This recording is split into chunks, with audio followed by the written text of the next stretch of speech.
Hey guys, welcome to Politically Provoked, an interactive podcast where we host debates, panels, and interviews. If this is your first time joining us, don't forget to hit that subscribe button as well as the notification bell to keep up to date with all our future debates and panels. All right, so I am your host, Brittany, and this is my co-host, Todd. How are you? Doing great, Britt. How are you tonight? Doing good.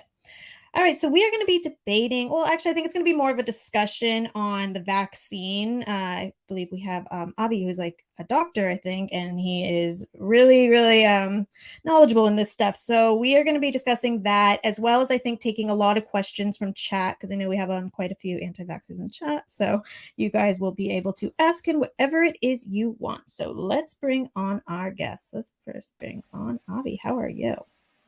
Hey, what's going on, Brittany? What's going on, Todd? Yeah, so if you want to introduce yourself, tell people where you lie on the political spectrum and where people can find you. Sure. Yeah, people could find me on my YouTube channel, youtube.com/AviMD. They could also find me at Twitter at AVIBITT, MD.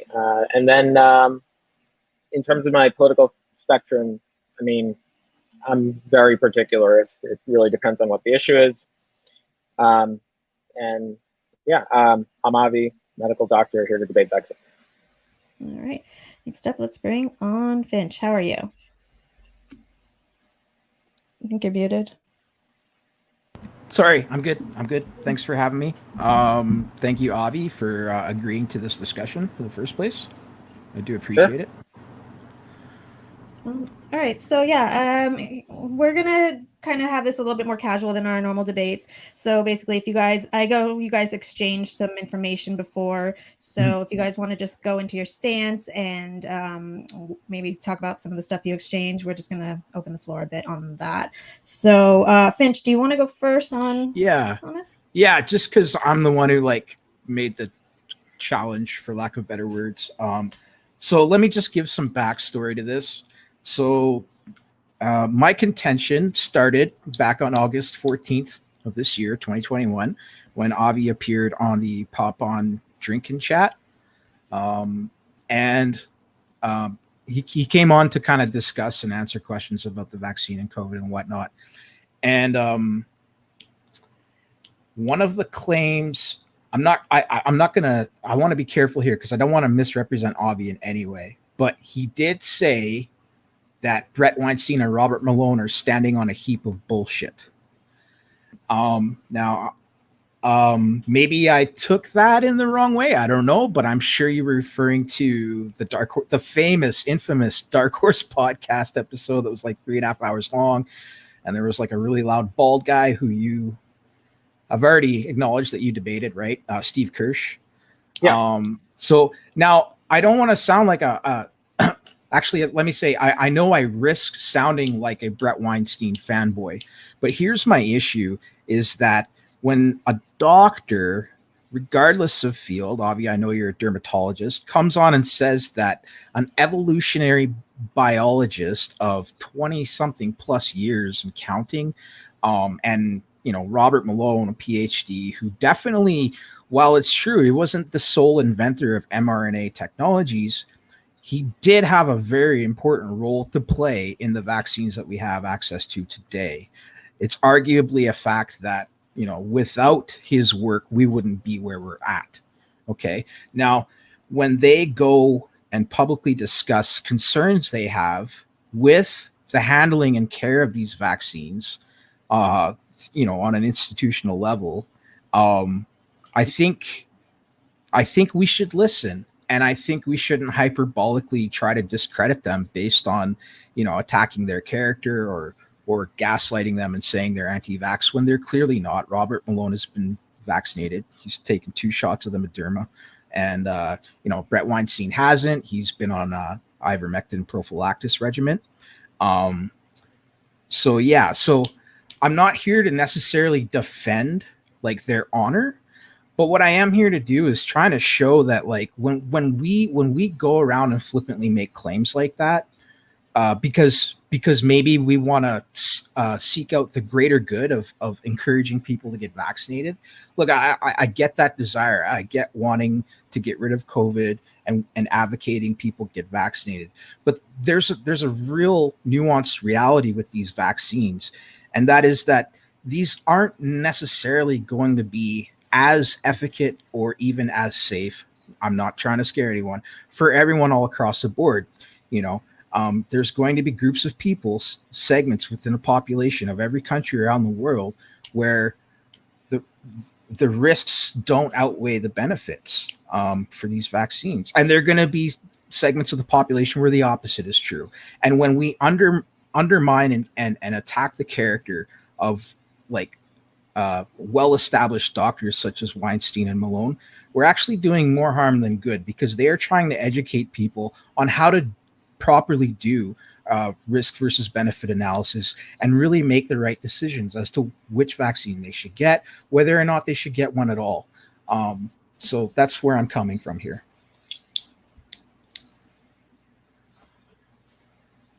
Great.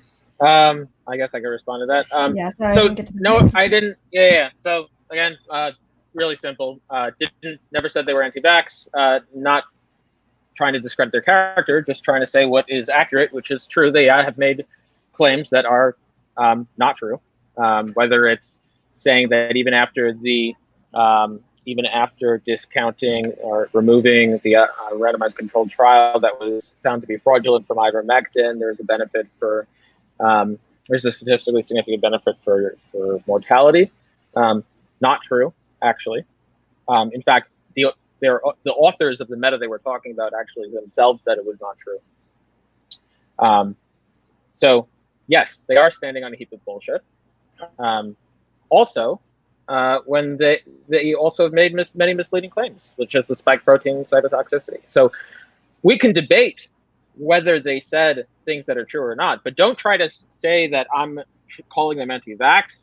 I don't think I've ever done that. Maybe I. Okay. Yeah. Sorry. I'll admit. Yeah. I'm not. I should be clear. You never said that. However, the what's the right word to use here?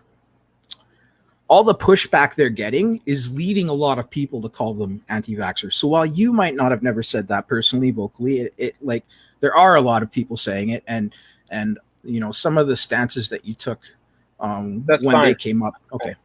I don't care. Like I'm just you can talk to the other people about that. Right now you're talking to me. So yeah. So no really. I mean, the other thing is in terms of in terms of imputing their character. As far as I'm aware, the only things I've said related to the things that they've said and the truth values that they said. When I say they're standing on a heap of bullshit or things like that, I'm not talking about. I never said they were bad people. I don't think I've ever said that they were had bad character. All I said was that they have made false claims. So we can talk about those if you like, and misleading claims. So sure. I don't know where our hostess went, but she'll be back. She'll probably come and go. Yes, I'm here. Go ahead. Okay, cool. So in terms of the spike protein cytotoxicity, so we talked a little bit about that. Mm-hmm. So one thing he said was that it's never been shown that spike proteins are inactivated. That's what I believe that we were talking about. Yeah, and that's I use the word inactivated because I can't recall off the top of my head the exact verbiage they used, but I mean that's just Do you know how in other words, it's maybe dormant, maybe we could use that word, or just not active, like a dummy spike protein, maybe we could use that phrasing, but I'm sure all those things convey a similar meaning. So do you know how the spike protein works? How it is active? Yeah. The spike protein is the mechanism which allows the virus to infect. Yeah, it binds to an ACE receptor. Yes, the ACE2 receptors, yes. And then it undergoes a conformational change. Once it binds, its protein structure changes, which allows infection of the cell. Yes. That's its mechanism of infectivity. the point of one of the major changes of the spike protein that was made by these vaccines was that they prevent that conformational change. It's called a pre-fusion stabilization. What happens is they make certain proline mutations to the structure, and so that when the spike protein binds to the ACE2 receptor, those conformational changes don't happen. It binds, and that's it. Sorry, go ahead. Yeah. So, and this has been proven. It's been proven that these mutations do in fact do this. Okay, how? Because everything I've looked at have yet to been able to find empirical demonstrable proof. Sure. All I have found is claims that this takes place, you know, but not like demonstrable proof. So I just sent it to you in Discord. Yeah, and I still have that open actually. Yeah. So basically you could look at it on so you could look at this is some electron microscopy data that has confirmed that it actually retains the pre-fusion spike conformation. Mm-hmm. And so you can test it saying, okay, well we have certain mutations. Here are the Perley mutations. We know if we do these mutations that the pre-fusion spike protein conformation is retained. That's the idea. And so this paper that I sent you shows you X-ray crystallography, and it shows you that the conformation is maintained in the pre-fusion form. When you have these hold on. Is this not a what do you call it?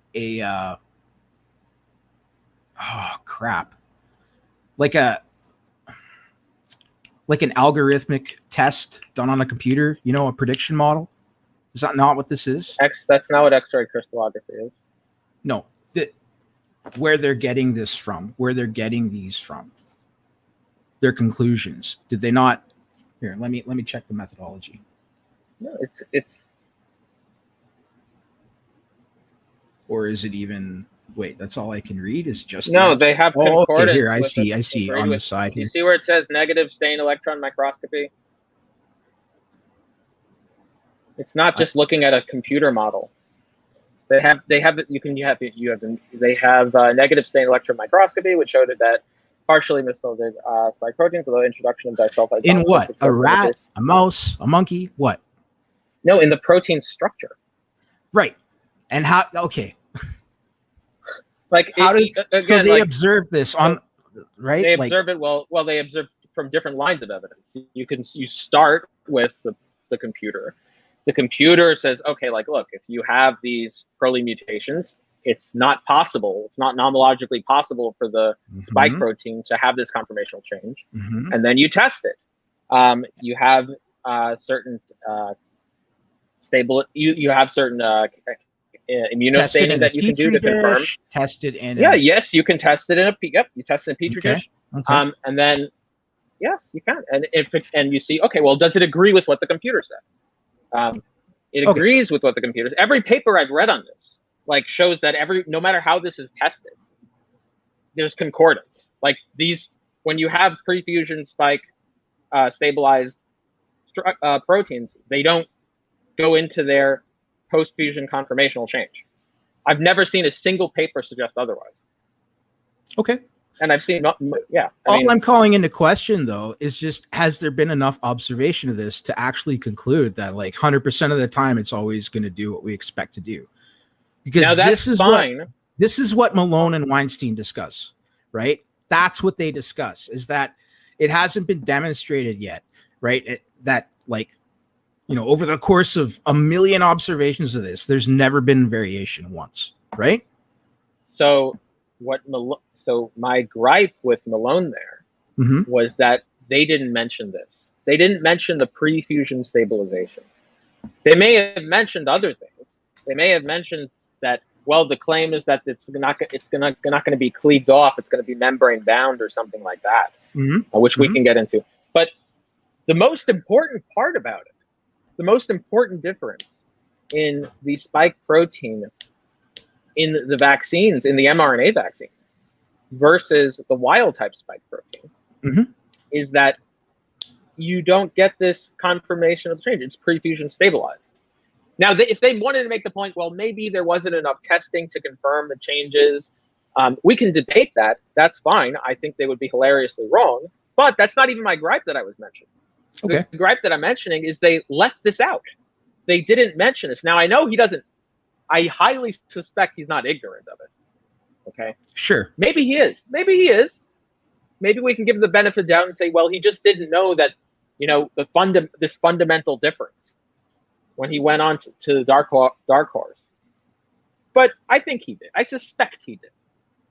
Now, to not mention that and to start bringing up all these things about its cytotoxicity without mentioning that the main mechanism by which the spike protein allows cellular infection is cytotoxic in a way. It is cytotoxic, and it's deliberately designed in the vaccines to prevent that. Yes, if it was, but yeah. Now they could have, if they mentioned that, these vaccines wouldn't work the way they intended if there was no cytotoxicity. You're right that he didn't mention that. Okay, but sure, okay, that's my gripe, and that's the misleading thing. It's very misleading to mention that the main mechanism of infection is removed. Sure. The other okay, go ahead. There's two other points. Okay. The other point is that he didn't mention the concentrations that actually appear in the blood, as far as I know. Maybe I'm wrong about that, but if you look at the concentrations, and the concentrations of the spike protein are essentially at 0 that appear in the blood in humans. And it's just the S1 subunit of the spike protein that appears in the blood, if at all. And even that, it's like 96 or something. The peak concentration, not the average, but the peak concentration is like 96 picograms per milliliter. Picograms, 10 to the power of -12. You could replace all the spike protein that appears in the blood with cyanide, inject the same amount of cyanide into your veins, and you know what would happen? Nothing. I'm sure you'll share. Yeah, nothing. Nothing. Absolutely nothing. That's how toxic the spike protein is. So number one, he didn't mention that none of the actual spike protein even gets into the blood. There was one reading. Actually, there's maybe one reading where the you know what the definition of cytotoxicity is? Or I just want to be clear for the audience. We're discussing cytotoxicity, but just because the word toxic is in the term cytotoxic does not that. No one should conflate that. I just take it as the quality of being harmful to cells. It's it by definition, it's a mechanism that is destructive to cells. It destroys cells. Yes. Yeah. Okay. Not harmful, destroys them. Yeah. Yeah. Okay. So just to be clear, because you threw out the word toxic there, and they're not we're not talking toxic as in poisonous. We're talking cytotoxicity as in when these things interact, right? Yeah, that's how they destroy cells. Okay. All right. I just want to be clear for the audience. Cool. That's all. Yeah. All right. Cool. Which is why I was mentioning that the cellular toxicity, the mechanism of cellular toxicity, has been removed in the mRNA vaccines, and Weinstein and Malone and friends have failed to mention it. Anyway. So you're trying to hold on. I want to jump on this actually, and sure. Also I do want to say I don't want to get lost in the weeds too much here, but for the sake of this, you're trying to say that the levels are so low that they couldn't be cytotoxic in any way.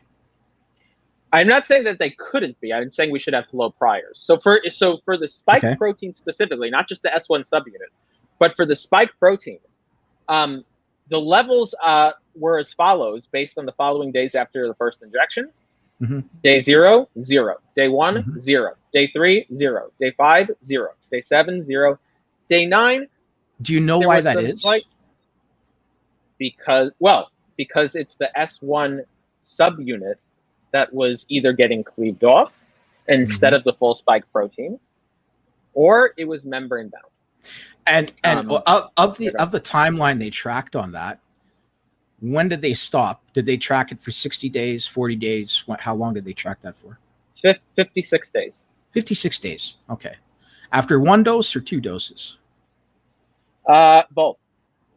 Okay. It's 56 days after each dose. So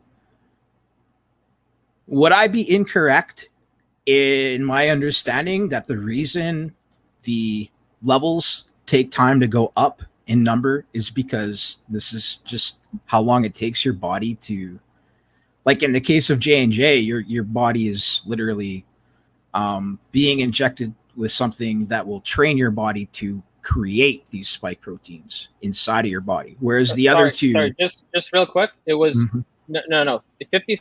When I say 56 days, I say both. It's they track both inject times after both injections.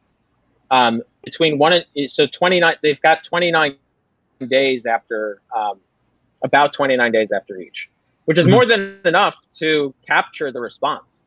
It's not that there's going to be some time that hasn't been tracked there, and then all of a sudden you're going to see the spike protein. Like I don't agree that it's more than enough time to track the response. I don't agree. Wait. I mean, Oh, 29 okay, days is a pretty short cutoff. Like no. To track the spike protein production, absolutely. Like in terms of, I'm not saying to track any like side effect or anything like that. Okay. But to track the spike protein, yes. Right. And we know this is true because we actually see the peaks. We see the second injection had a slight sliver of detection. It wasn't zeros throughout. We see nothing after the first injection. After the second injection, there was a tiny peak in the spike protein, which barely registered at all. It did. You saw 3 points, and then it went down back to 0. Essentially, it remained at 0 throughout the entire time. The only thing that didn't was the S1, and even that was so low that our priors would be insanely low. Okay. So it seems like you're trying to say basically that because the numbers are so low after injection, that, you know, like your analogy with cyanide, like if we replaced it with cyanide, still not enough to kill you. But I'd like to point out, not just enough to kill you, not enough to not enough any to harm clinical you. effect, not enough Sure. to have any clinical effect. Yeah. Okay, fine. Cyanide and spike proteins of a virus, 2 totally different things. Of course they are. Not even close to each other in functionality, right? That's fine. The point I'm making here is just that if you can't compare what's happening with the vaccination to the papers that mention cytotoxicity because of the vast difference in concentration that's being used. That's the point here. The point here is every time you see a paper on the cytotoxicity of the spike protein, you have to say, okay, well, what concentration of the spike protein was happening when they're claiming cytotoxicity? Okay. So I don't know what papers you're referring to because I'm referring to the papers you sent me. Okay. But they all weren't, the ones I sent you were not exclusively looking at cytotoxicity. They were just establishing that cytotoxicity is a thing. And therefore, that's fine. Okay. That's fine. That doesn't interact with my point. My point is that even if you establish that cytotoxicity is a thing with respect for the spike protein, there's 2 things you have to deal with. One of those things that I'm mentioning now is that you have to, in order to make it analogous to the vaccination, you would have to use the appropriate concentration. Because if one's trying to make it analogous to the vaccination. If you're going to make all I'm saying is if someone wants to make the claim that we've established cytotoxicity with spike proteins, therefore we have reason to believe that there's going to be cytotoxicity with the vaccination, which many people are, then all I'm saying is you have to make sure they're using an appropriate concentration. Okay. If they're using a concentration, do you disagree with what I'm saying? Do I disagree with what you're saying? Yeah, do you disagree with what I'm saying? Well, I cut you off, so how about I let you finish, and then I'll tell you if I disagree. So all I'm saying right now is that if one wants to say that because we've seen cytotoxicity with the spike protein, that there's going to be cytotoxicity through vaccination, then we would have to look at the papers, looking at cytotoxicity at the very least, and ensure that they're using apt concentrations of the spike protein. Agree or disagree? Disagree. Why? Disagree. You're Why? focusing on something that they are not focusing on. Okay. So what they are trying to show. Okay. Yeah, I know. I'm not a doctor, so just bear with my layman terminology, okay, bro? What they are trying to show. Wasn't the terminology. Okay. But yeah, well, you're focused on you're it's funny because you're focused on this cytotoxicity thing, right? It was, but we'll go. Don't worry. Look, we'll deal with the rest. It's fine. We'll one by one. I want to know why. So I'm just baffled. It's not what's throwing me off is not the layman's terms. What's throwing me off is how this is just like a standard practice in medicine to make claims like this. And I'm not saying the papers are wrong. I'm not saying that establishing their cytotoxicity with native type spike protein at the concentrations they're using is wrong. Okay. All I'm saying is that to say that that's analogous, if one wants to say that we have reason to believe cytotoxicity occurs with vaccination, then we would need some account of apt concentrations. So we would, at the very least, we already agreed that these vaccinations, the reason they work the way they do is because of the fact that they're cytotoxic. So what are you trying to do here? Well, actually, I don't know if we already agreed about that. I said it earlier. Okay, wait. Hold on. Wait a second. If what you mean by if you mean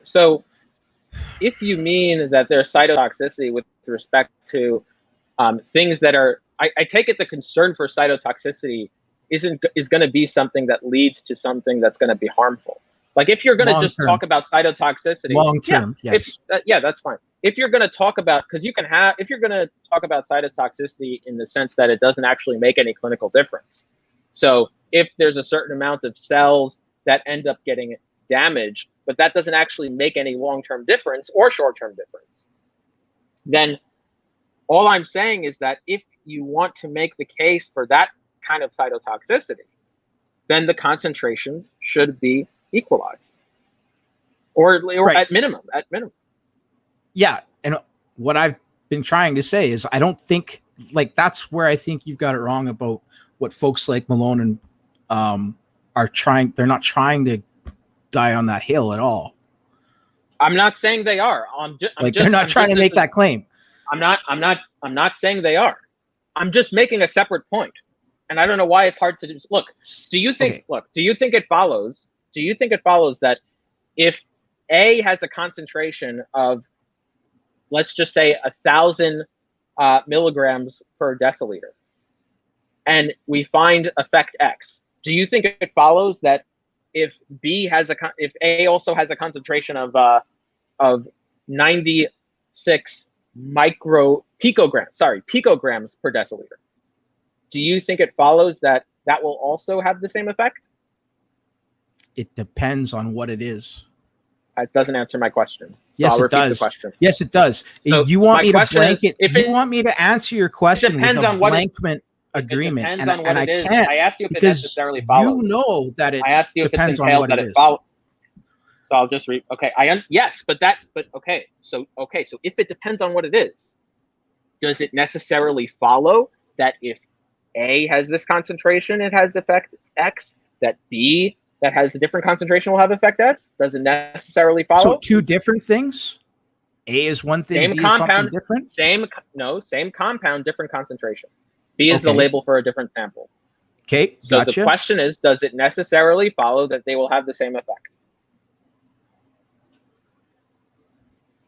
It depends on what it is. It depends on what is in A and B. If we're talking about spike proteins, to some degree, yes. If we're talking about bleach, probably not. I asked you if it necessarily follows. If you say it depends, that means it doesn't necessarily follow. Yeah, see, this is the same shit that you pulled with Steve Kirsch. and which you go around claiming that you destroyed him. But like what you're doing here is, how about you stop the meta and just acknowledge that it doesn't necessarily follow. Listen, bro, I'm not playing your game. Okay, you're trying to corner me into one answer or another, like this is a courtroom. Hello. And the fact is, you're not a lawyer. How about you? We're not in a courtroom. How about you and you're the question? fucking getting lost in the weeds intentionally, so that we can't even focus on the real problems. How about you just answer the question? Since look, going on a meta rant isn't going to avoid the question. All right, Judge, I reserve my right to exercise the Fifth Amendment. Okay, so since we're not going to, if you want to do a courtroom drama, let's do it. So I'm not. Look, I'm just trying to look. If you were, it doesn't have to be a courtroom drama. If you were an actor that was operating honestly here, you could just say no. Okay, actually, if it depends, you're right. It doesn't mean it necessarily follows. Sure, it depends, and then we would come to agreement and move on. The point, which is just the point I'm trying to make, is just that if you can't analogize a massive concentration to a minuscule concentration, maybe it has some effect, maybe it doesn't, but the fact that the massive concentration has an effect doesn't follow that the minuscule. In volume, you can't. In volume, concentration isn't a unit of concentration. Is not a unit of volume. It's a unit of a given amount of substance per volume. Same shit, different pile. Again, definitely not the same thing. You knew what I meant, and I know damn well the audience knew what I meant too. But if you want to do semantics, we can fucking waste our time in semantics. I'm here to be productive. I'm not here to fucking do lawyer shit. Believe me, the difference between mass per volume and volume is not a semantic difference. I can assure you of that. I can assure the audience of that as well. But in any case, amounts. So it doesn't differences in amounts, numbers, amounts. How much of something there is. Amounts per volume. Yes. Yeah. Okay. So the point I'm making, and here we are, lost in the weeds. No. So do we want to be productive, or do we want to stay? I don't think I'm lost. I'm definitely not. You might be lost, but I think you know exactly where I am. Look, the point I'm making, and I'll make it again. I don't know why this is such a hard point. I think everyone should recognize. You haven't made a fucking point yet, bro. But go ahead. Absolutely. Actually, I've made one that you've acknowledged and agreed with about the fact that Robert Malone didn't and Weinstein didn't mention the pre-fusion stabilization. So that's not true. That's not true. You agreed that I have made a point. You agreed with that point. You can sigh, but it's true. Now, getting back to my You're putting words in my mouth. That's why I'm sighing. But go ahead. Hurry up. Oh no, okay, well, we could rewind the tape if you like. But you said, okay, that's you actually 2021, there's no tape. There. Okay. So the second point, the second point is just all I'm saying is that the fact that some effect happens at a high concentration doesn't follow that it happens at a lower concentration. Especially not a minuscule concentration, especially not a concentration. That is not true in all cases, though, and you know that. That's not true in all cases. If it's not true in all cases, then it's true that it doesn't necessarily follow. Look again. You know what necessarily means? It means in all possible worlds. So what it means is that if A has this concentration, then it has effect X. I'm saying it doesn't necessarily follow that if A has a lower concentration or a minuscule concentration, that it has effect X. What that means is that in some possible worlds, it doesn't have the same effect. Now, if you say it depends, that's just compatible with what I'm saying. The fact that it depends and the fact that it may or may not have the same effect is exactly and precisely why it doesn't follow. Amazing. It's really, it's not a hard. And I don't know you've why established what? What I've established. What have we established by hanging on to this? So what I've established. This is really not. It's not. It's neither bullshit nor is it rhetoric. It's just the basic point that you're digging your heels in it. Funny. It's I know. Again, you may be lost. I can help. I can I'm help not find you lost. the I right. know exactly where I am and where I stand on this issue. You want to Well, get then why'd lost you say you're lost in the weeds? I said you're lost in the weeds. I thought you said we're lost in the weeds. But anyway, Sure, both of us. So- yeah. look. Do you want me to move to the Q&A? Again, if Well, no, we have- no, I don't want you to Fucking move to the wasted our Q&A. time. Oh my god. I What? don't know. It seems like you guys No, are stuck we're not on even. the... We're just Who's scratching the stuck? I'm surface not. here. Who's Wait, hold stuck? on. I'm We're not. not- Alright. No. Look, No, Look. here we go. can you look? Can you I'll tell you my point, and I'll ask you to reproduce it just to make sure we're on Pretty the same soon, page. I'm just going to start moving on through all my point- concerns. the regardless of what you point- have to say. I'd love to do so. I'd love to do so. It'll be an easier time doing it if you just listen. Yep. Okay. So my point is, just because something happens with a very high concentration doesn't necessarily mean it happens with a minuscule concentration. It might happen, but it might not. Do you agree or disagree with that point? First, can you reproduce that point? So now it's might or might not. Sure, I agree. Okay, great. Might or might Awesome. not. I agree. Yes, that's what it means to not necessarily follow. Okay, cool. And then the third point I wanted to make is that outcomes trump the mechanistic speculations. So the mechanistic data is important and it's not useless. However, when you have outcomes, ultimately we test these mechanisms by looking at outcomes. Okay? And so if we have some mechanistic understanding that's concerning, however, we do appropriate studies, we do rigorous studies, Which we have And not those done in effects- this case. and the effects are not, well, actually we've done, that's part of the debate. We're That's fine. flying by the seat of our We're- pants. That's fine. Well, I don't think so. That's true. But When it we'll- comes we'll to rigorous talk about study, that. yeah, because this is an emergency, right? We'll talk. Nobody saw this coming. We'll talk. Well, I understand that, but okay, we'll talk about that. That's fine. When we look at the outcomes, if the outcomes, okay, this is a conditional. If the outcomes are not borne out, then the outcomes trump the mechanistic speculation, and we would not worry about it, even if the mechanisms point to things being all else equal. So it's just Sorry, an evidence you hierarchy. you cut out right after you said even if the mechanisms. So there's an evidence hierarchy. So Yeah. we start, there's mechanisms, then we test them with outcomes.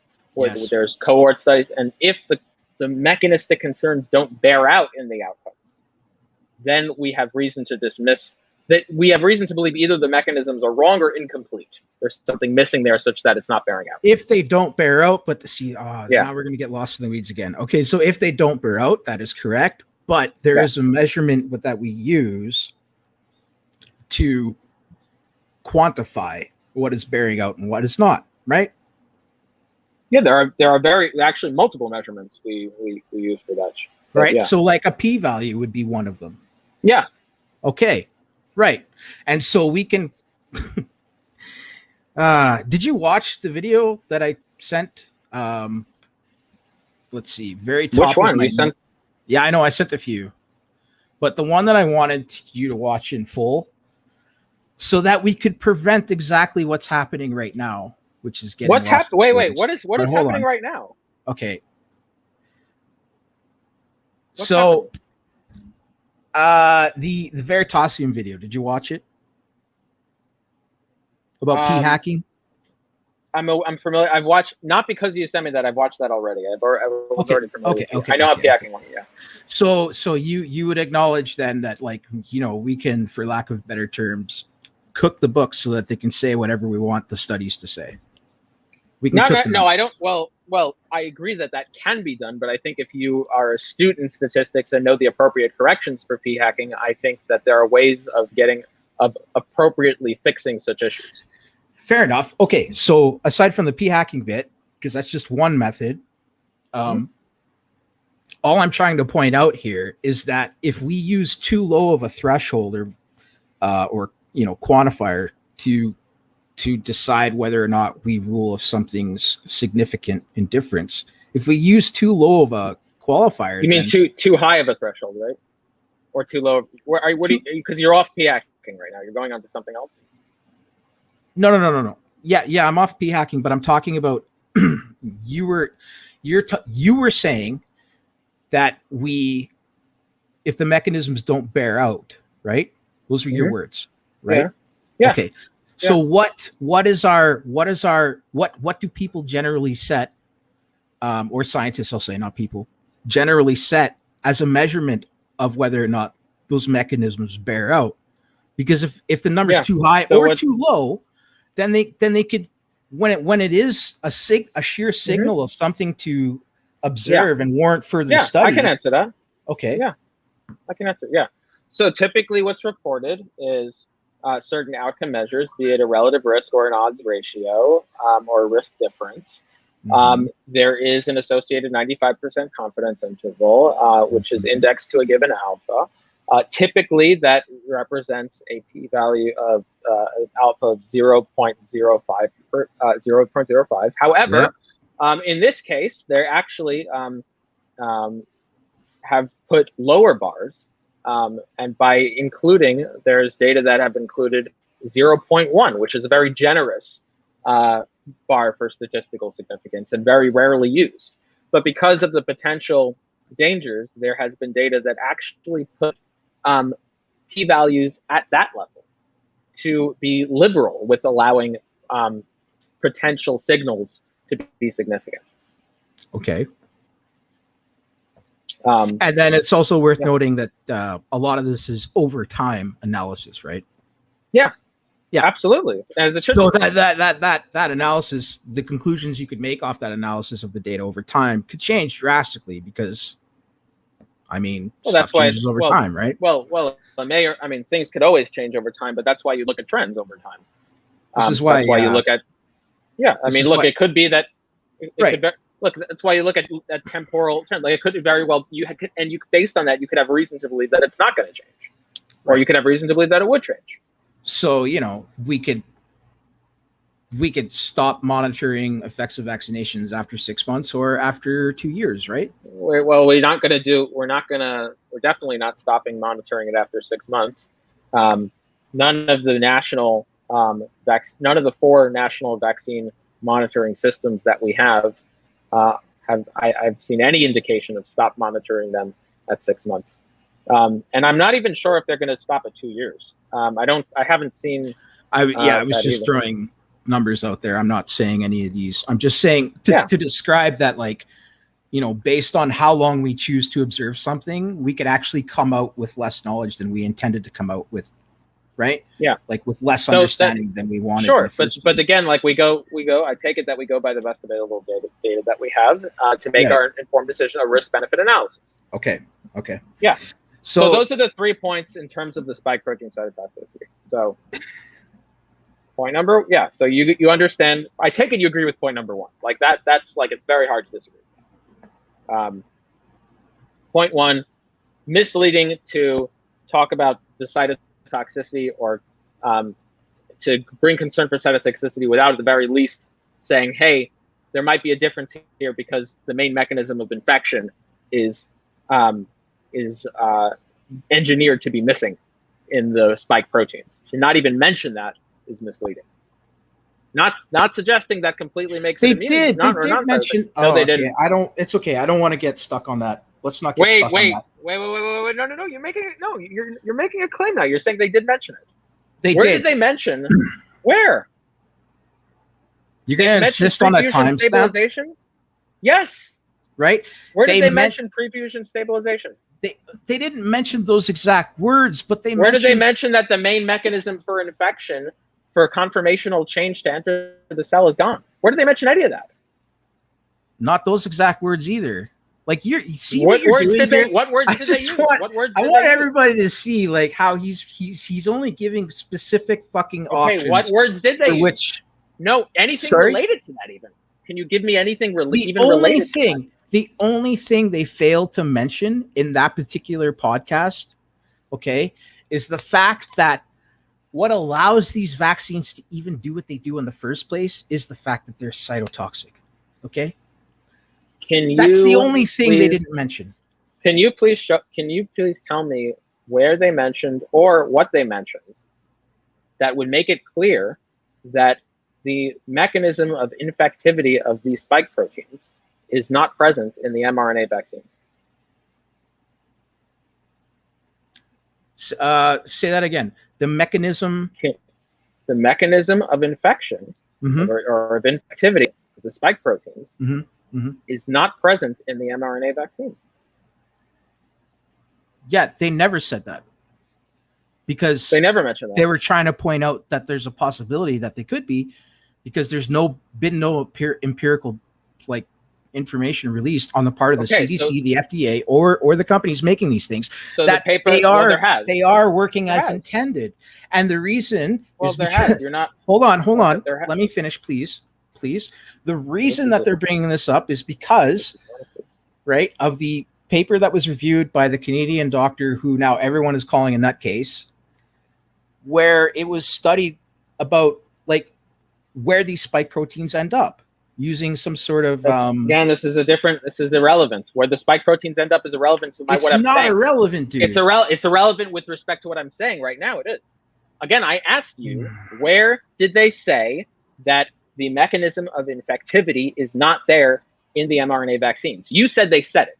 Or they didn't say those exact words, but you said they said it. No. Now, yes, you just said that. Oh my God, dude. You aren't even fucking listening to what I'm saying. I'm not. Are you just gaslighting me right now? Either that, or you're intentionally twisting my fucking words. No. Okay. So let's make it really clear. Look, did they or did they not say that the mechanism of infectivity in the spike proteins are not present in the mRNA vaccines?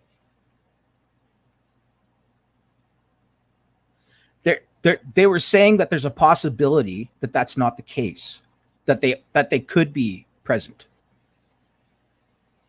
Does that answer your question? That the infectivity could be present? Yes, not to the degree of giving one COVID, but to the degree that they're active in ways that they weren't intended to be. How? Like, wait, where did they say that? And how? Every paper has shown that it retains the prefusion conformation. See, I don't think you actually watched the fucking episode that you've tried to constantly debunk. I don't think you actually watched it, dude, because you should know the answer to that question. I think I do know the answer to the question. I think the answer to the question is no.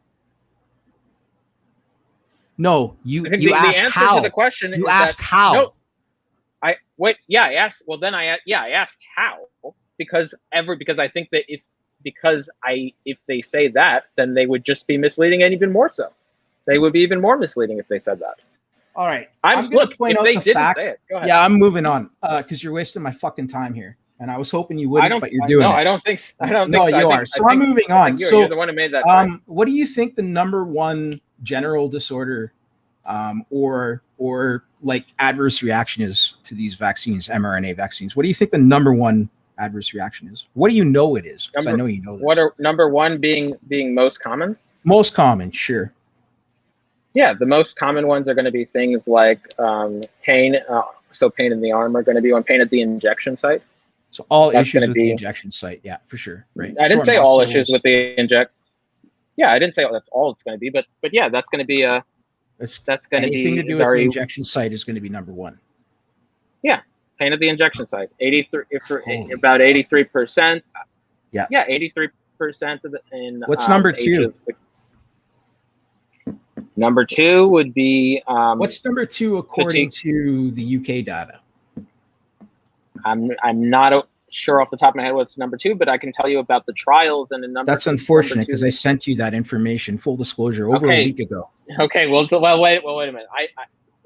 Even if you sent me that information, it's okay for me not to know the numbers off the top of my head. But fatigue was I'm not the asking number one. You what the number is, like the amount. I'm just asking you what's even if I don't know what number two. Even if I don't know that off the top of my head, that's okay too.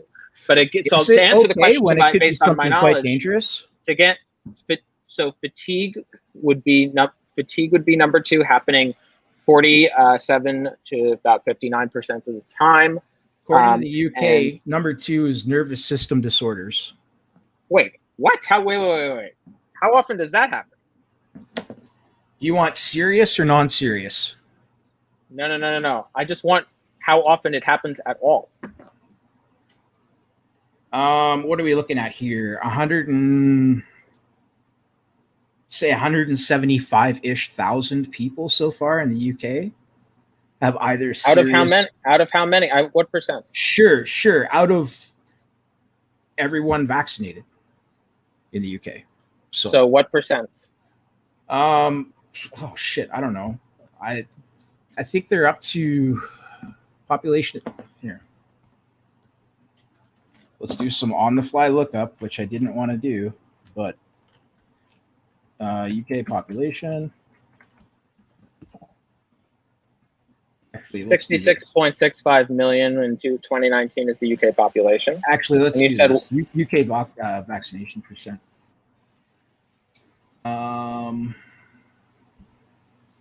As of 3 days ago,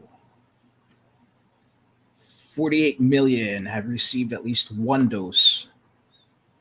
Okay, out of 48 million. Now that's... So you said what was your numerator? What was your numerator? So about 175-ish thousand plus. 175,000? So okay. We'll say between 170 and 200,000 people, somewhere in there. So let's just do the upper range to give you. Yeah, let's minimize this to the lowest possible number so that we can pretend. No, that's maximizing. I said that's maximizing it. Go ahead. I know what you're gonna do. Wait, so do that's maximizing it. I went with the upper range of the numerator. Yeah, that's 200,000 instead of taking 200,000. I know, but you're still gonna watch. Your sum is gonna be a nice low number. Just do it, bro. Just do it. So out of 40 million.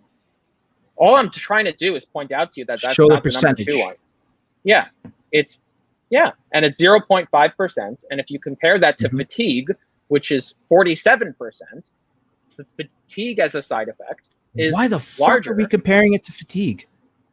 Well, you asked me a question of what's the number 1 side effect. Yeah, because so don't assume why or where I was going with those questions. Okay, I have a method. Well, I'm just trying to answer your question, and you said you're implying that as if I'm like wrong or something. Like I'm not wrong. No, you're not wrong. You're not wrong. Okay. Yeah, you're not wrong. Okay. According to the UK data, though, number 2 is nervous system disorders, right?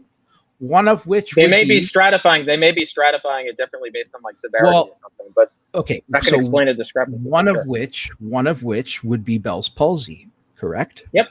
Okay. All right. Yep.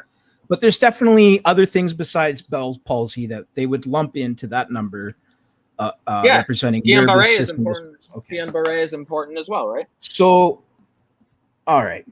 Did you look at what happens when you look at Bell's? When you look at the largest versus the background rate versus the unvaccinated rate specifically.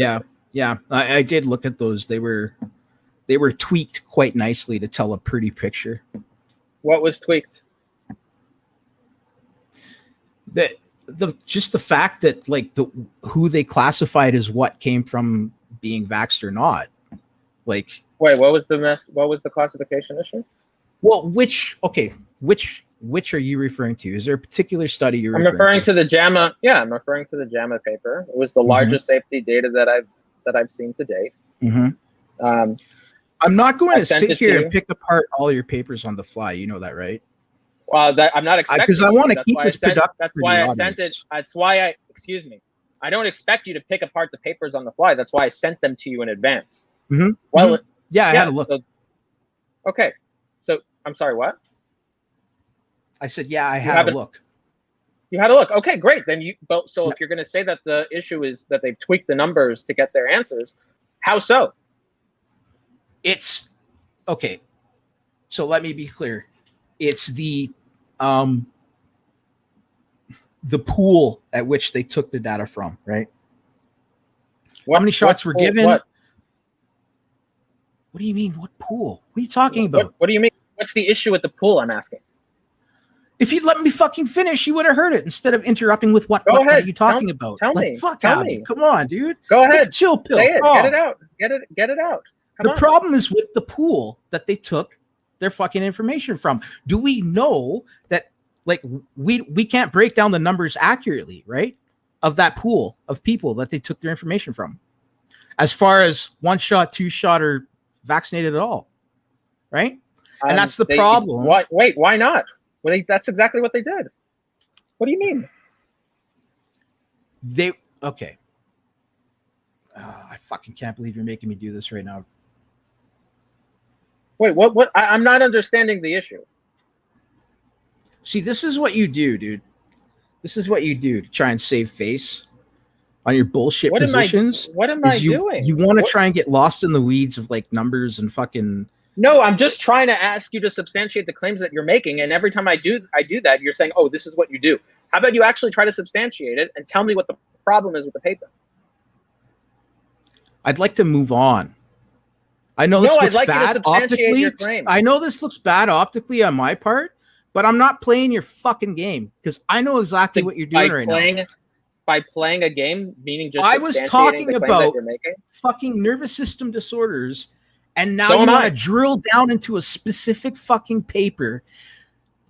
Like, come on. The largest data safety paper that has been done on the topic, including the nervous system disorders. Yes, I do. I brought that up in response. And then you said there was some issue with the paper. Now, when I ask you what the issue with it is, your response is, well, this is what you do. Don't you see? I'm not going to play your game. What? Yeah. How about you substantiate your claim? All right. Let's sit silently while I fucking find this in my chat log within Discord. Go ahead. Find it in your chat log. You actually didn't respond to it in the Discord when I sent it to you. So I don't know what you're looking for, but maybe it was in some other chat you had. Why the fuck do I have to respond to you, man?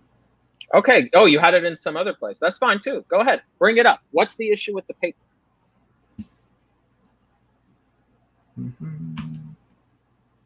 What was the title again, bud? Surveillance. I gotta search my chat history, dude. Surveillance for adverse events after COVID-19 mRNA vaccination. Would you like me to resend it to you? I can resend it to you if you'd like. Sure, if you want, or I can find it. Surveillance. Here, I'll resend it to you. I'll make it here. Here you go. Actually already. Here you go. Look, here it is. Sorry, let me close that. All right. Okay, this is a screenshot. Lovely. Can I have the entire thing, please? Oh, never mind. There's a link. There's a link. Not a screenshot. Jeez, man. All right, methods.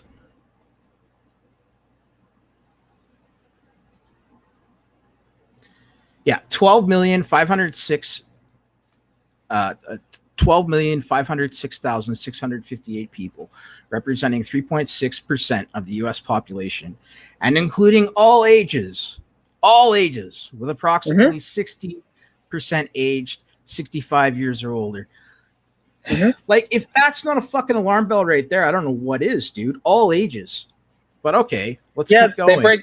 There's actually there's citing papers that actually break it down for the younger ages as well. But we can keep going. Sure. I just want to hear what the issue is. Yeah, so you can do one analysis, which includes all ages. Okay. With a vast minority, including 65 years or older. So you want to, because again, we want to with approximately 16% age 65 years or older and 20% younger than 18. I'm just going to keep reading. I don't care how much your mouth flaps, dude. Participating sites. Bunch it seems like this is the first time you're reading the paper. Colorado, North Carolina, Northwest, Southern Carolina, California. Sorry. Okay, while you're reading the paper, which what seems to be the first time doing it, I'll just point out how it's interesting that you've made such a claim about such an issue with the paper that it seems like you haven't even read so far. I've read it. I just didn't memorize it. Okay, well, if you read it, then you shouldn't have such a hard time explaining what the issue is with the paper. Do you know how many fucking papers I've read in the last 2 weeks, dude? Whatever. I'm not defending your. Well, you already started saying. Well, again, you already said there was an issue with this one. So how about you tell me what the issue is? All right. Participating sites routinely create dynamic files that are uploaded weekly and contain information on demographics, including race and ethnicity in fixed categories. Yada, yada, yada.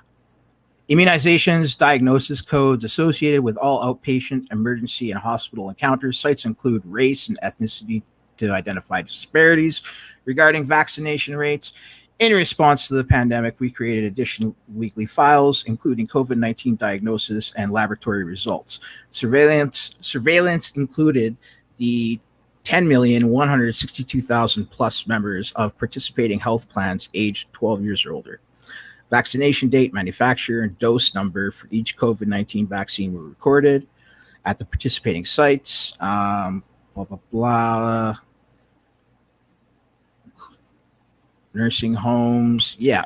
So let's see now where they divided all this up into categories and groups and demographics. Or did they? Well, as I've said, their estimates for certain things I said it was inciting papers of this, which I'm happy to share with you. But I'd like to know what the issue with the paper So they is. Before. So they made a paper based on multiple other fucking papers. Holy fucking shit! No. That's not what they did at all. You say they're citing other papers. Oh my god! I didn't say they're citing other papers. Oh my. Okay, just 1 second. Okay, you asked for more information than the paper has sought out to provide. Okay, the paper looked at rates for the general population for certain adverse events. They did not split it up by different age groups. What I told you is that there are other problems. There are other papers. I understand. Okay, there are other papers that have looked at adverse events for different age groups that have cited this paper. Okay. Now, with respect, that's a problem. It's a problem that there are other papers that have broken it down and cited this paper. Yeah, why are they citing this if this study was more vague than the one they do? Why cite a more vague study?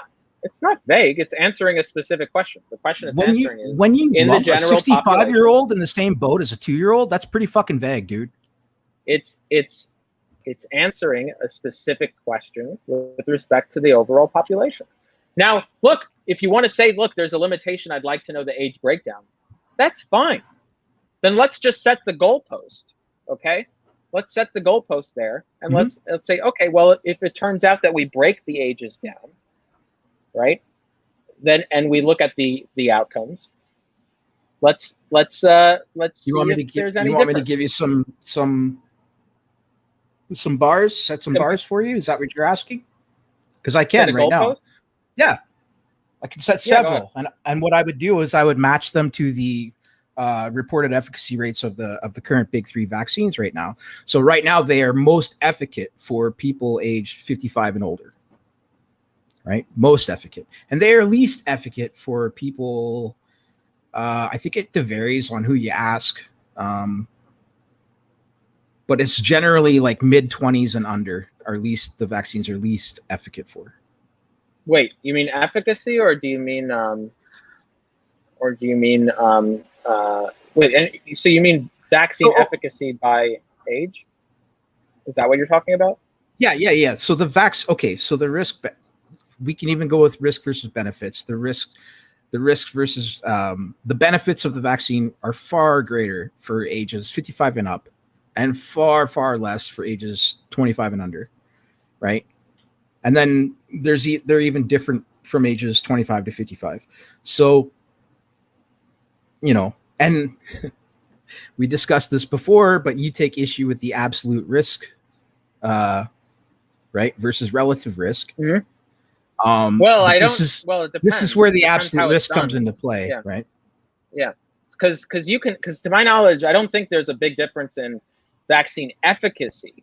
I could be wrong. Sorry, about that, let me correct myself. So not a difference in efficacy, but a difference in each of those age groups has a different likelihood of just contracting COVID. Period. They just do. Okay? Yeah, I agree with that. But before we go on to this, look. Is your only issue with this paper? Well, just 1 second. Is your only issue with this safety paper that It's way too broad. The comparative rates were. Is there any other issue that I could find right now, right here on the spot? No. So we agree then that with respect to Bell's palsy, that in the overall population, maybe there's a difference in ages, but in the overall population, there's actually no increased risk of Bell's palsy. No, we don't agree on that. We don't agree on that. Based on we absolutely do not agree on that. In the overall population? Why not? Correct. Why don't we agree on that? Because the background rate is higher. Okay. The background rate. Wait. Did I not send you studies showing that the background rate is higher? I swear to God, I did. Let me check my notepad. Wait. What do you? Wait. Hold on. I said. Wait a minute. I'm not understanding. You're not understanding. Rate. I'm not understanding when you say background rate is not high, the risk is higher versus the background rate. That's what I'm trying to say. The risk is higher versus the background rate. Versus, well, I'm interested in the unvaccinated rate, not the background rate. I'm interested in the unvaccinated rate because again, the issue is maybe COVID causes Bell's palsy too. In fact, it has been linked with Bell's palsy. So what I'm not interested in the background rate. I'm not interested in any historic background rate. You're not interested in being productive at all, bro. I absolutely am. What I'm interested in is comparing the rate of Bell's palsy that happens from vaccination to Bell's palsy that happens in the unvaccinated right. rates. And when you do that in the largest study done to date, there is a 6% difference that's not statistically significant. It's basically sitting at the What they should have done is compared it to the background rate, period. Historically recorded background rate. Because if you only compare it to the unvaccinated, you have a lower pool to compare to compared to historical pools where everyone was unvaccinated. Do you see? Okay, you not see the problem there? Okay, I understand that there's a lower pool. My concern is that it's a less apt pool. And the reason why is because Bell's palsy can be caused by COVID. If you look at historical controls, COVID wasn't a thing. And if COVID wasn't a thing, the rates of Bell's palsy in general are going to be artificially lower than what they are now.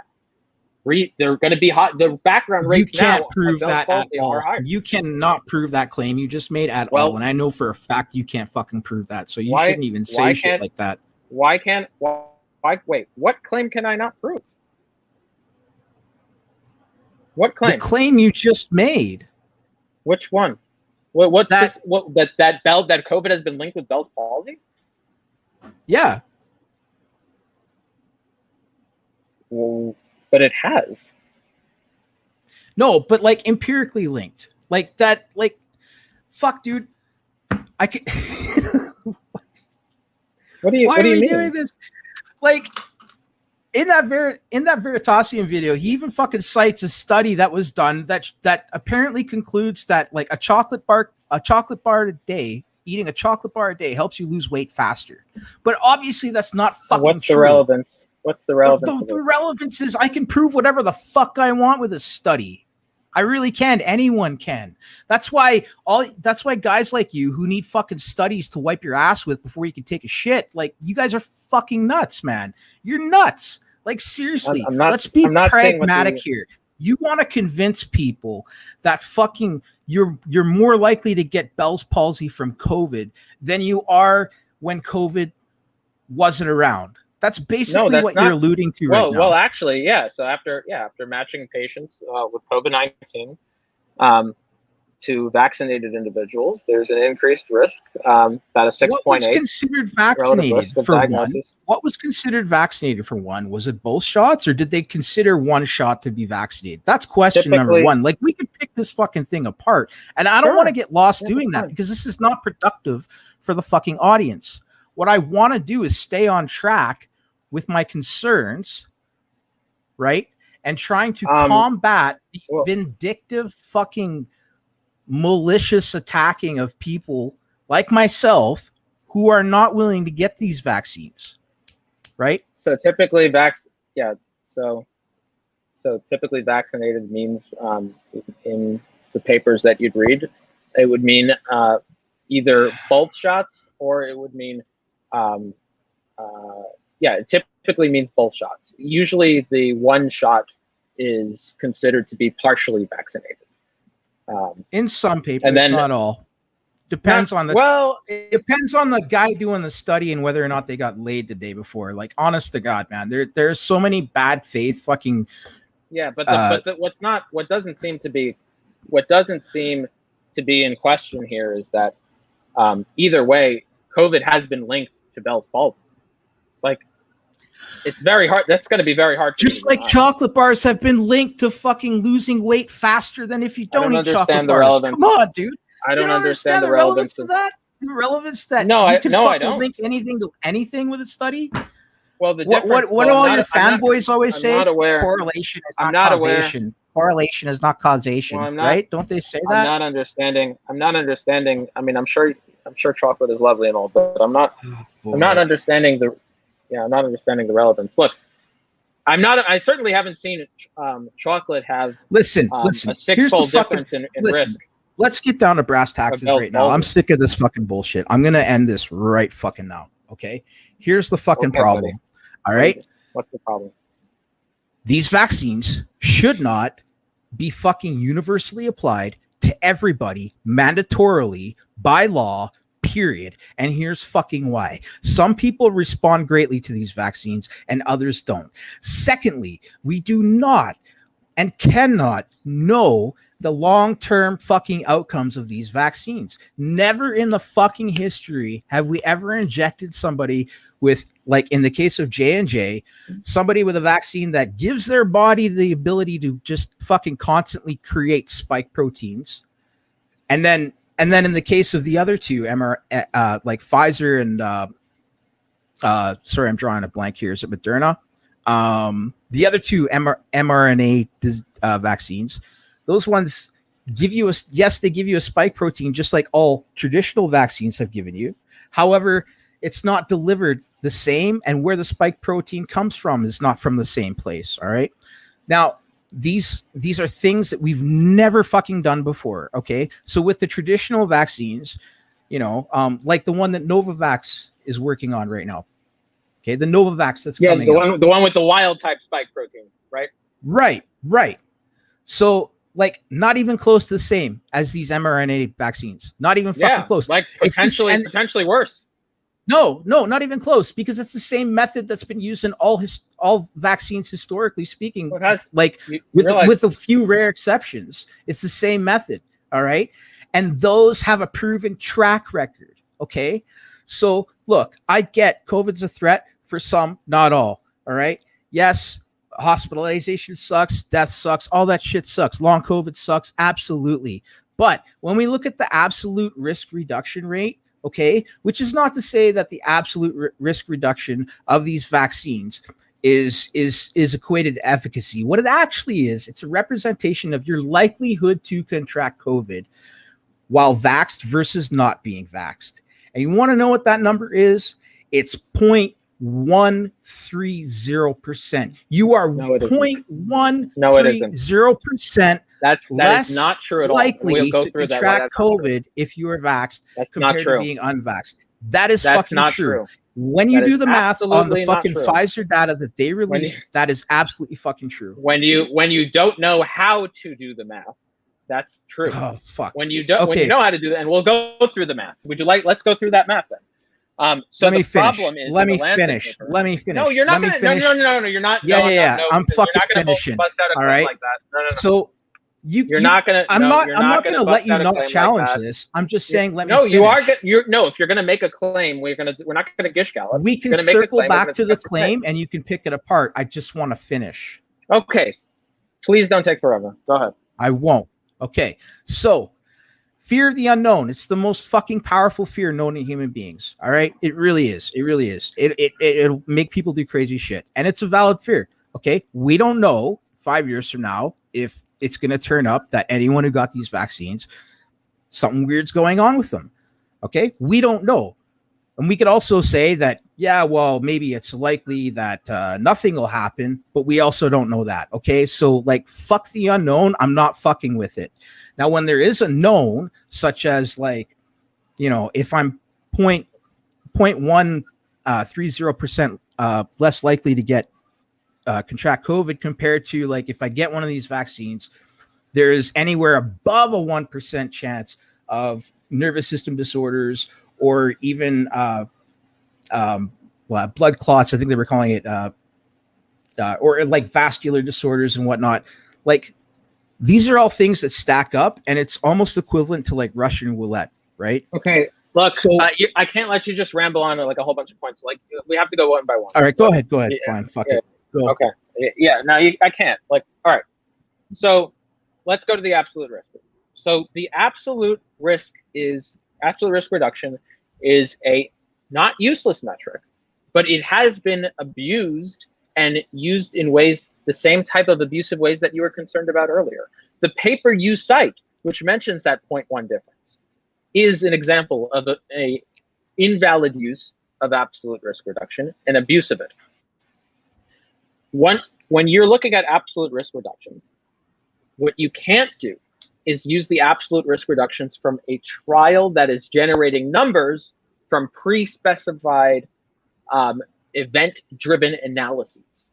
And the reason you can't do that, you could laugh at that, but that's actually accepted by any statistician you'll ask. No, I'm not laughing. The reason is because if you look at absolute risk reductions for event-driven analyses, then your absolute risk reduction is capped. Okay, it's capped by definition of what the maximum number of events they're going to be. If you have 100 events, and even if all the events were in the control group and 0 events were in the vaccinated group, your absolute risk reduction would be capped at 0.1. And you're only seeing that not because it's actually 0.1. You're only seeing that because the maximum possible value was basically 0.1. Just in virtue of the data analysis, the way the data analysis was done. When you actually look at it over time, it's not 0.1. When you look at it without it being artificially capped, without the event number being artificially capped, you don't get 0.1. In fact, you get 10 times higher than 0.1, 20 times higher than 0.1, 35 times higher than 0.1, depending on where you are in the time. In the timeline, yeah. And that makes sense. Yeah, it depends on the timeline. If you're 1 day out of the vaccine, yeah, it's going to be nothing. Typically, absolute risk reductions, and thus number needed to treat or number needed to vaccinated, are measured per year. The claim that if you get vaccinated, you're only 0.1 chance different than if you're not vaccinated, that number comes from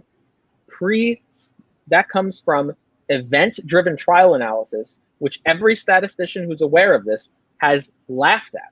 And for good reason, because it can only be 0.1 by definition of how the data analysis is set up. That 0.1 that I cited actually came from the final release, data set release from Pfizer. No, yeah. Then you've which done the math they wrong. used to You've done the math wrong then. You want to go through the math of the 6-month Pfizer? Please. Let's do it right now. I did it myself. Yeah, I did. Okay. What was the number in each group? Do you remember? Or let's go through that right now.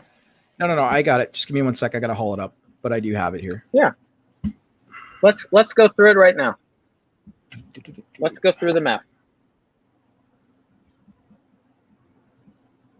Okay. Number who contracted COVID. Okay. Yep. Do you know what the number was? If you don't, I'll pull it up. Sorry, I'm just trying to my fucking notes for this conversation. Okay, I have it. Yeah. Long. So you can use either one. So for the Pfizer, we can go by the efficacy endpoints. COVID-19 occurrence from 7 days after dose 2 in participants without prior evidence of infection. Or we can do the other one, whichever you want. It doesn't make a difference. It's not going to even be close to 0.1. Yeah, Pfizer's fine. That's what I'm hauling up right now. So the amount of people in the Pfizer group was 20,998. 2,998. Okay. Do you know how many got COVID? 77. 77 Okay. out of 2998. Okay. And in the placebo, it was 21,096. Okay. 21,096. And do you know how many got COVID? For some reason, I have different numbers than you do. I don't know why. Are you looking at the? Are you looking at table? Are you look? No. Let's make sure we have the right numbers. Are you looking at the paper? Looking at. I'm looking at table S6. What are you looking at? I'm looking at the table in the main paper. Here, look at table. Look here. I'm linking you the paper. Okay. Here, look. Here's the paper. We'll link it to you, so we can follow along. And you see where it says in the results. You see where it says efficacy.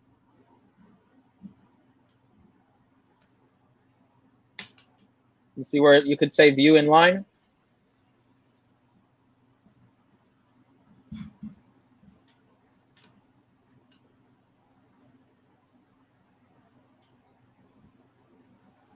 Participant, safety, efficacy. All right. View in line. Yeah, and you see where it says view in line? Yep. Got it. Okay. So do you see where you have the number? Yeah, I see the numbers. Yep. 2998. Okay. 77. Yep. Yeah, so 20, well, it's, 2998 and then 77. And then the risk, so it's 77 divided by 2998. That's the risk in the Pfizer group. Agreed? Correct. Okay. And then the risk in the placebo group is 850 divided by 20,096. Correct. Agreed? Mm-hmm. Okay. Do you know? Okay, cool. Do you know what that is? Do you know when? And so it's the difference. The absolute risk reduction is 850 divided by 21,096 minus 77 over 20,998. Agreed? Hello? Sorry. Hold on. I'm just processing what you just said. Where's my pen? Here it is. Okay. So you do it at long form, which is weird, but okay. It's basically the higher sum minus the smaller sum, right? Yeah. The difference between the two sums. Well, it's the difference between the two risks. It's the absolute risk reduction. Not yeah, it's not a long part. It's just doing You know what that number comes out to be in percent? Humor me. 3.6%. Okay. You said it was 0.1. Yeah, I was working off. This is not what I was working off before when I got 0.1. What were you working off?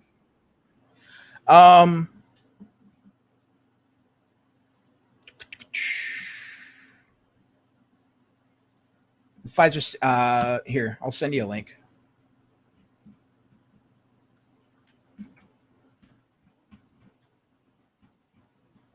Oh. Just in Discord. But the math is still the same. Like the practice. What were you working off?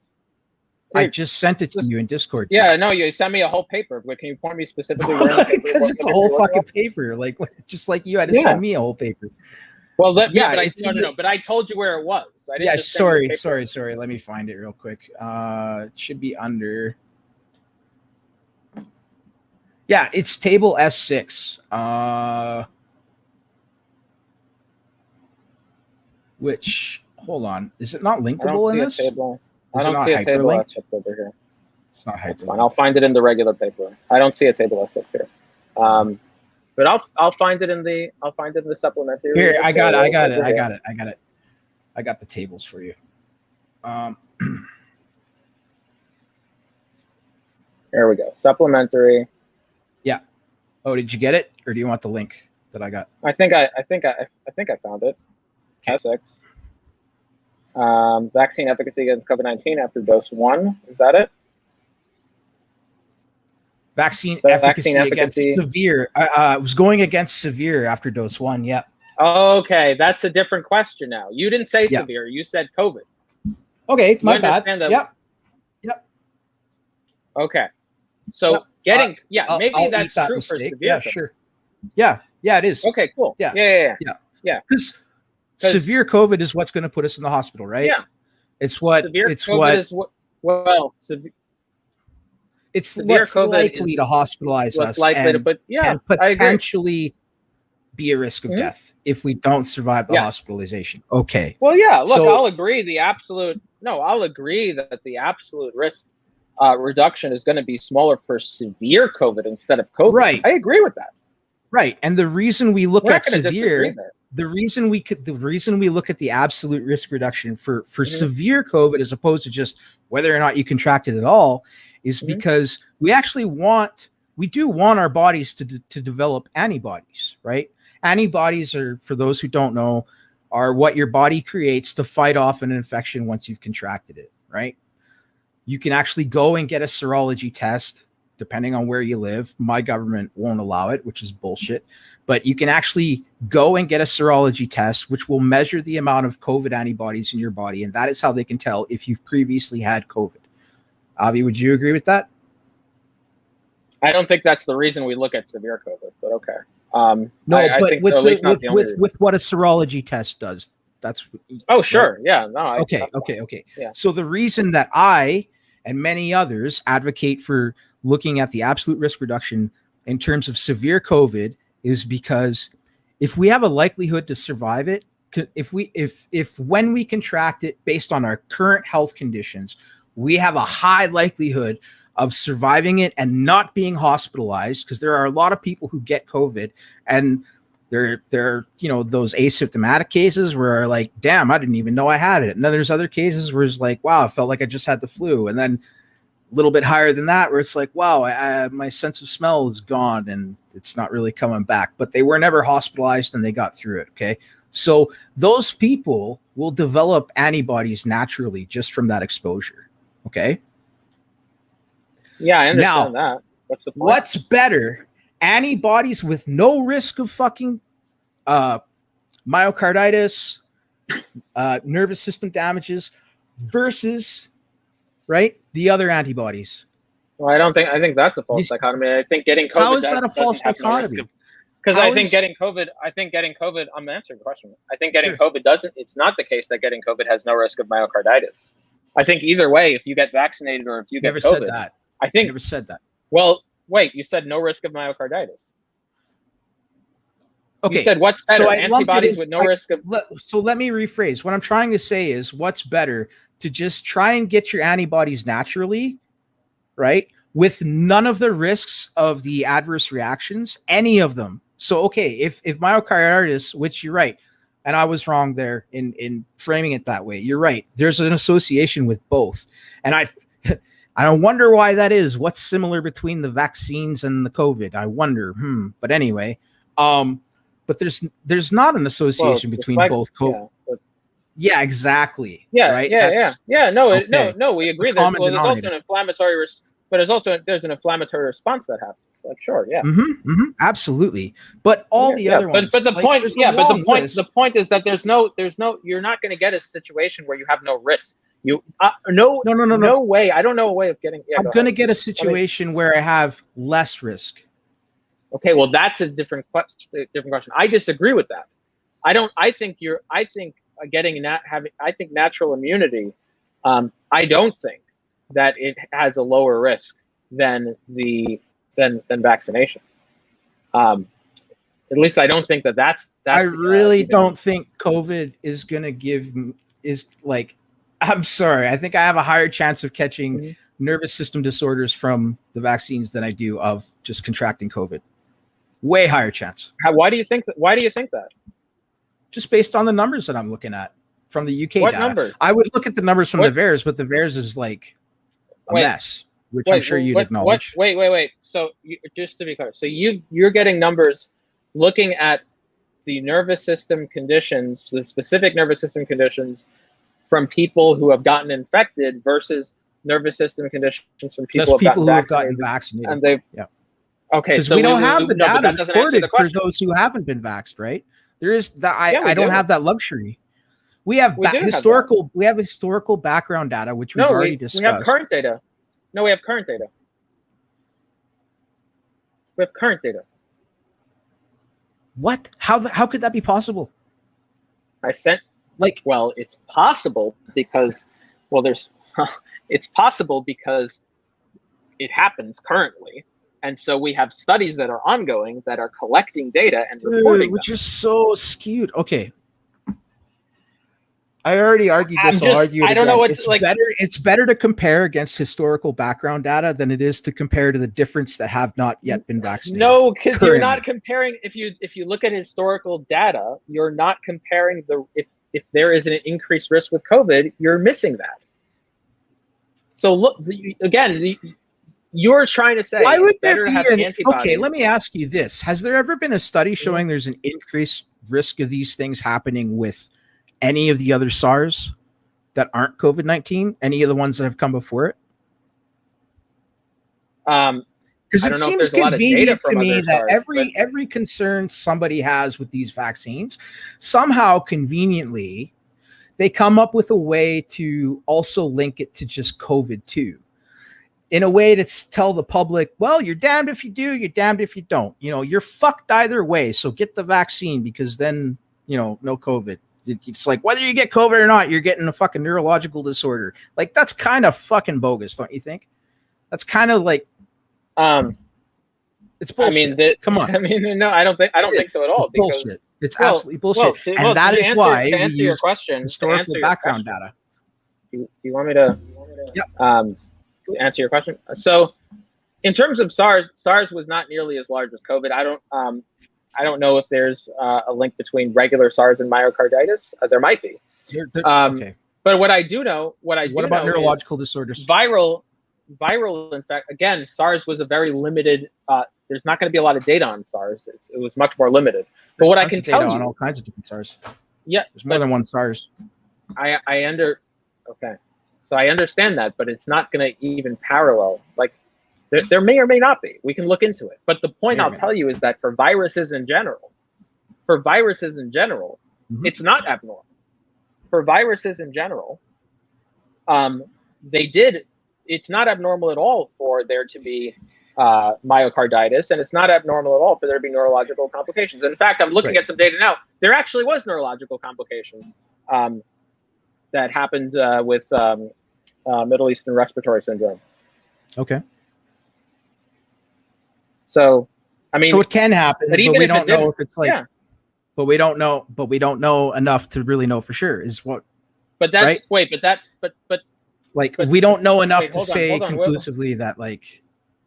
Well, that's why. Well, no, there are multiple reports of neurological complications in Middle Eastern respiratory syndrome. But the point is that that's why you can't look at historical trends and you have to look at current trends. Maybe there's a different way I can frame this. Okay. So I'm not acute respiratory syndrome, Middle East respiratory syndrome, MERS, influenza, COVID-19 beyond the lungs. Here's a review of the literature. Right. It talks about, so SARS, influenza, MERS, and COVID-19 have all been associated with dysfunction of the kidneys, endocrine system, neuromuscular systems, perinatal complications, and myocardial injury. Yeah, I mean, so MERS as well. So it's not new. It's not novel. Sorry, you read through that quite quickly. Was neurological? There you go. I'm linking it to you. I'm just going to ask if you read neurological in there. Yeah, neuromuscular, which is neurological problem. Which is a neurological problem. Sure. Yes. Here it is. Here's the review. So no, It's not new. It's not novel. It's not just something we have no reason to believe. Previous coronaviruses have done this. And so we need to look at current rates because unvaccinated are going to get their antibodies from getting infected. And that carries a risk of neurological issues. It carries a risk of myocardial issues. It carries risks that vaccines do, and that's why we need that type of comparison. How many? How many though? Like that's a thing, right? That's why we're doing the comparison. No, but hold on. Listen. Like, oh my God. Let's count. Let's do a count. Let's do a count of all recorded adverse reactions by group, shall we? And let's even be charitable, and let's only do a count of like the highest counted. Okay. So like the highest ranking. Is that fair? Okay. This is Okay, if we have the raw data, sure. If not, then we'll just go. It's with the right here. I'm observation looking or at it.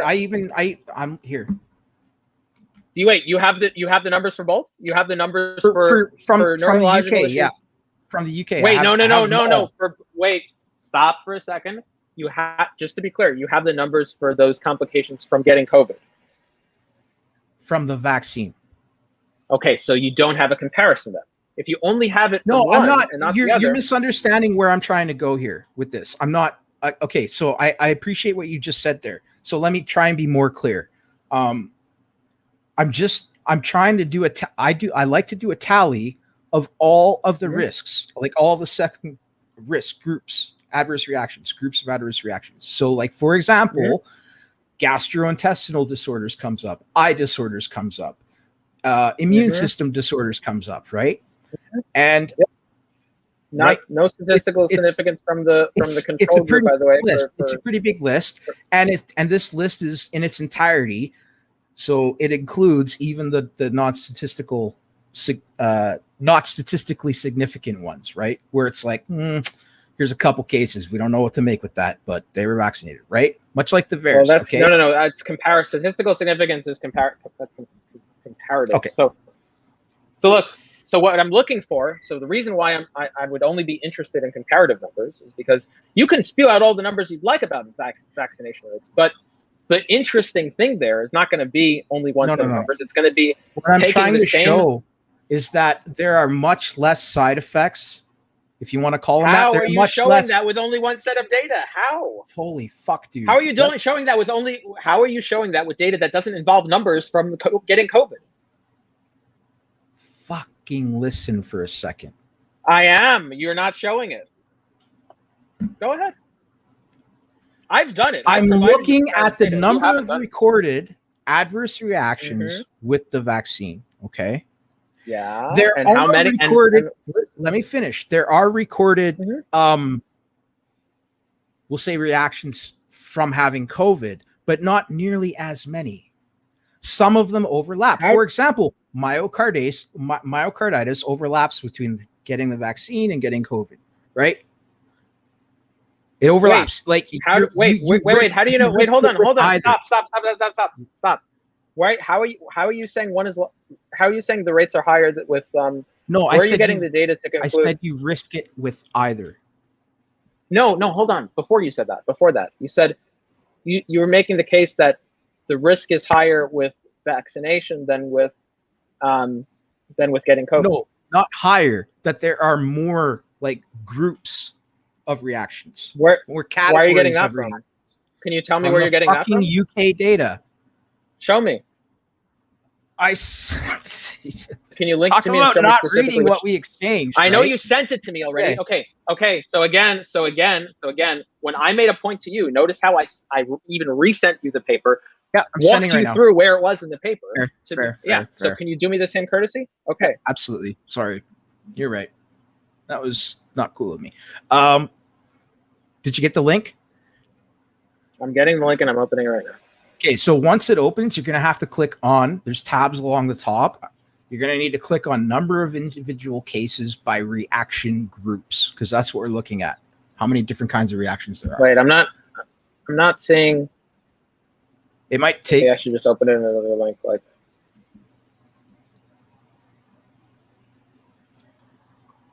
Okay, so I'm plugging it in. I just see a PDF. Wait, did it not copy paste? Hold on. Let me see. You linked the right thing? Yeah, maybe my copy pasta didn't take. Let me see. Yeah, that's the right. app.ema.europe.eu analytics. Portal pages. Okay, well, that's just taking me to a PDF to download. What the fuck? Okay. And when I download the PDF, what are you using for a browser? I tried it in both Safari and Chrome. It's giving me the same thing. Okay. Here's the PDF that it downloaded for me. This is where it takes me. Let's try this.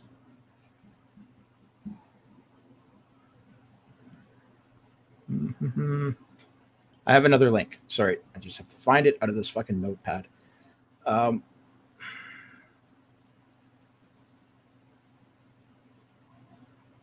the reason I say it is because I'm only aware of 2 analyses that were really robustly done, and compared the. Okay, here we go. Yeah, go ahead. Try this link. Much longer. It should work. All right, I'll try this one.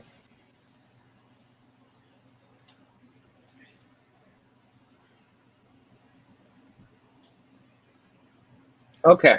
Number of individual cases. So what am I look? So we want the tab, 4th tab, number of individual cases by reaction groups. And then that'll open up a subset of tabs, right? You can look at by age group, by sex. We want to look at by seriousness. Okay. By seriousness. Okay. Now, all these bars are interactable on this graph.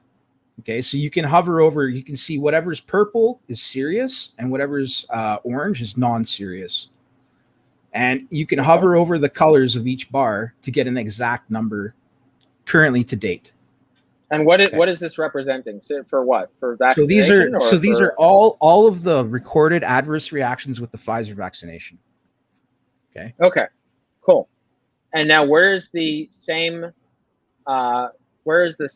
methodology with the matched with matched recordings with people for who've had COVID? There isn't one. Yeah. There isn't one. Well then well then that's my point. My point is that you're trying to answer this question with only a set of data that's not comparative in nature. So in order to answer the question we're trying to ask, we need a comparative set. The closest you're going to get is historical background levels. Would you agree? Again, I don't. Why? And the reason I don't. Why is that problematic? The problem that I've said, I'll say it for the 3rd time. The problem is that we have reason to believe that this virus causes many of the problems that are listed here. And in fact, there's data that it does. And only a handful. We're not only a handful. No, I don't think. I'm not sure about that. I don't know about that. Have a look at. Okay. Meet me in the middle here. Have a look at the list, right? Just briefly. It's not going to take you long. And just take note of how many out of this list have already been linked to COVID. Yeah. So probably. A number. Well, wait a minute. A number of them. So that's just one issue. The other issue is this isn't even comparing it to the control. Because again, like many things just happen, and I would have to look at that. This is compared. I would have to just compare that to the expected rates, because, like, for example, gastrointestinal, right? If you look at diarrhea and stuff, it happens with the vaccine, but it also happens to the same degree with the placebo. So, like, I wouldn't even tally that, because that's just something that happened because it happens. People get diarrhea, right? So, like, you're giving me this list. Some of them ended up being serious, some didn't. But these are just raw numbers of things that can happen just because they happen.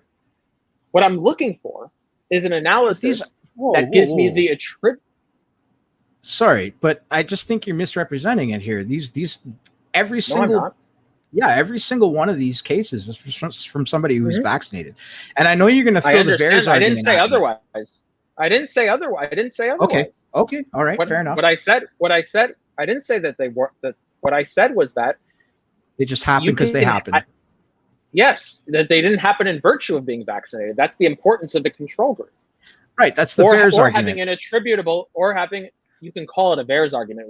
I call it standard of practice and standard methodology and science, which happens all the time. These are signals of something, right? I understand that. Further that's investigation.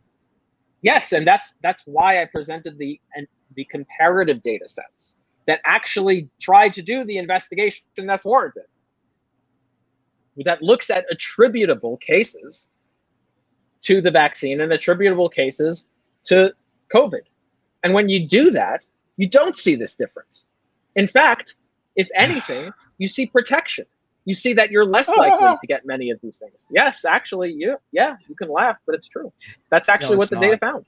No, it's not. Including, by the way, for blood clots. That's especially convenient, for misrepresented interpretation of the data. But it does not say that. What's represented? No, what's misrepresented exactly? Tell me. So you're What's saying that, misrepresented? yeah. So you're misrepresenting the data that you're What's the saying misrepresentation? is showing that there's no difference. Like, it's just not true. Why is that? How is that not true? How is that not true? How It's so?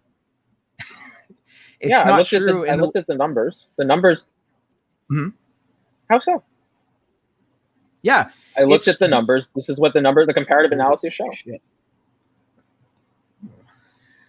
Sorry, You done? the numbers didn't go your way. I get it, but like, okay, tell me what did I misrepresent? Like, if you're gonna give a charge like this, tell me what specifically I'm misrepresenting. Go ahead. How many more fucking times are you gonna ask this question before I can actually answer it? I'll ask it until you actually do answer it without taking forever. Go ahead, get it out. Okay. So the problem with it is what pools they take from and how they misrepresent those pools of people. What's the right? pool? What's the problem with the okay pool? So like we discussed before, they lump everyone together, and for all we know, there could be a lot of people who have recovered from COVID and have antibodies. Like, it's just a whole lump of problem people for strokes. I don't understand. Why is this a problem for strokes? Why is it a problem for strokes? Okay, who do you think in a population is more likely to have a stroke? Like, COVID and vaccines aside. I think elderly people are more likely to have a stroke. That's one. There's a whole bunch, right? But that's not why is that an issue? Like, again, like if I'm asking the question, like I would because if those people who are likely to have a stroke also had COVID, and then we go ahead and say, see, look, they had COVID and they had a stroke. There we go. It's the same risk. That's bullshit, dude. That's bullshit. And that's what these studies do. And you fucking know that's what they do. Being done. That's what they do.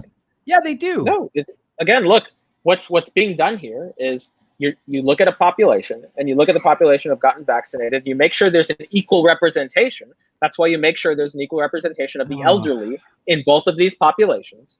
And when you do that, you don't see that there's an increased risk of stroke with vaccination. In fact, you see there's an increased risk of stroke with getting COVID. And I expect that to be in the elderly. And that's fine. That's okay, because the proportion of elderly were matched. So basically you're saying, just so we can be clear for everybody right now, you are saying that the only fucking accurate way to assess the risks of these side effects from the vaccines is to actually compare it to those unvaxxed who also had COVID and not anyone else. Is that a good representation of what you're advocating? I'm sorry, repeat that last part again. To compare you are it again. Saying that the only fair, accurate way to monitor these adverse reactions to the vaccine and see if they're whether or not they're related to COVID, right? Is to compare it. Like, you want to compare the adverse reactions to those who get COVID rather than not those who get COVID, the background amount from like before COVID was around. Because not exactly. No, I'm comparing vaccinated. What I'm doing is comparing vaccinated versus unvaccinated. But also had COVID, right? You could be, some of them may have COVID, but not. But I'm not. If I were to just compare it to, are we doing serology tests on all of these participants who are unvaccinated? I just want to be. If you just let me finish. Just trying to. If I compared it to those who only had COVID, the numbers would look even better for vaccination. What I'm doing is I'm not doing that. I'm comparing it to those. What I'm doing is I'm comparing it to the unvaccinated. So I'm saying, okay, well, look. Which is like in some countries, 30% of the population, and that whereas 70% were vaccinated in some countries. You know, there's give or take on that number. It varies by country. Yeah. So you have a smaller pool than the background level before. Yeah, so that's okay. That's that's not power issue. Yeah, it is. It absolutely may very not well be, okay, it absolutely can be. It absolutely can be. So that's an issue of power. Dude. So that's what power analyses are for. Whether that's okay or not depends on the power analysis. Power is a function of a number of different things. You don't need to have the entirety of historical data in order to have adequate power. Yeah. The background rate of specific conditions is totally fucking relevant. It is totally relevant. I didn't say it wasn't. I didn't say it wasn't relevant. That's and not it should be mandatorily compared against. So that doesn't interact with what I said. But what it should be compared against. What I said. What I said is that you don't need to compare it to the background rates to have adequate power. The reason is because power is dependent on a number of things. Show me the power analysis that concludes that. Go ahead. You know I'm not a fucking crazy mathematician, but it's still then why do you make the claim? Because you know damn well it's important to compare to the background rates historically. Why do you no? Why do you make the claim? Why are you making the claim that the only way to have sufficient power is to compare it to background rates? Because without having any idea of how. Because the background rates, what power depends on? I'm going to answer. Because the background rates are void of like any external influence other than just like, this is, how do I word this? The background rates consist of like what normally happens just currently as we know the nature of civilization to be. Like this many people on average per year without any other causation factor are just gonna get Bell's palsy or gonna get myocarditis or gonna get this or gonna get that, right? Like what does that have to do with power? What does that have to do with power? What does that have to do with power? That's dude. What the fuck is your fascination with this? Well, the reason you told me that we need background rates is because of a power issue. Like you have more statistical power if you had this larger sample of the background of historical data. Now, when I ask you what's the justification for that without any power analysis, because especially when we have millions of cases to look through in both examples, how do you go about making a claim that you can't do it with that adequate power without doing historical rates? And then when you try to answer me, you didn't mention a single variable that actually plays into a power analysis. Again, so this is your. So what does that have to do with power? Fuck your power, dude. Fuck your math. Okay. Yes, math is good and handy, but you know exactly what I'm saying, and you know that I can't fucking answer your question, and that's why you're forcing me. That's why you're sticking it to me. You know exactly. I don't know. Right? I don't know what you're saying, and I'm not even sure if you know what you're saying. Either. You know exactly what I'm saying. Because if you're not, so to address that claim. So no, you can absolutely have adequate power. Power is a function of not just sample size, but it's magnitude of effect. It's the variance of the population. Yeah. It's also a function of alpha and beta. Yeah. None of those variables are needed are conditional upon about using those background rates. But you're amazing. In addition to that, not only is that not required, there's another problem with using background rates, which I mentioned before, which is a bias. Okay, that's a problem of bias, and the bias is going to be against vaccines because the risks of getting COVID are going to be ignored in that analysis.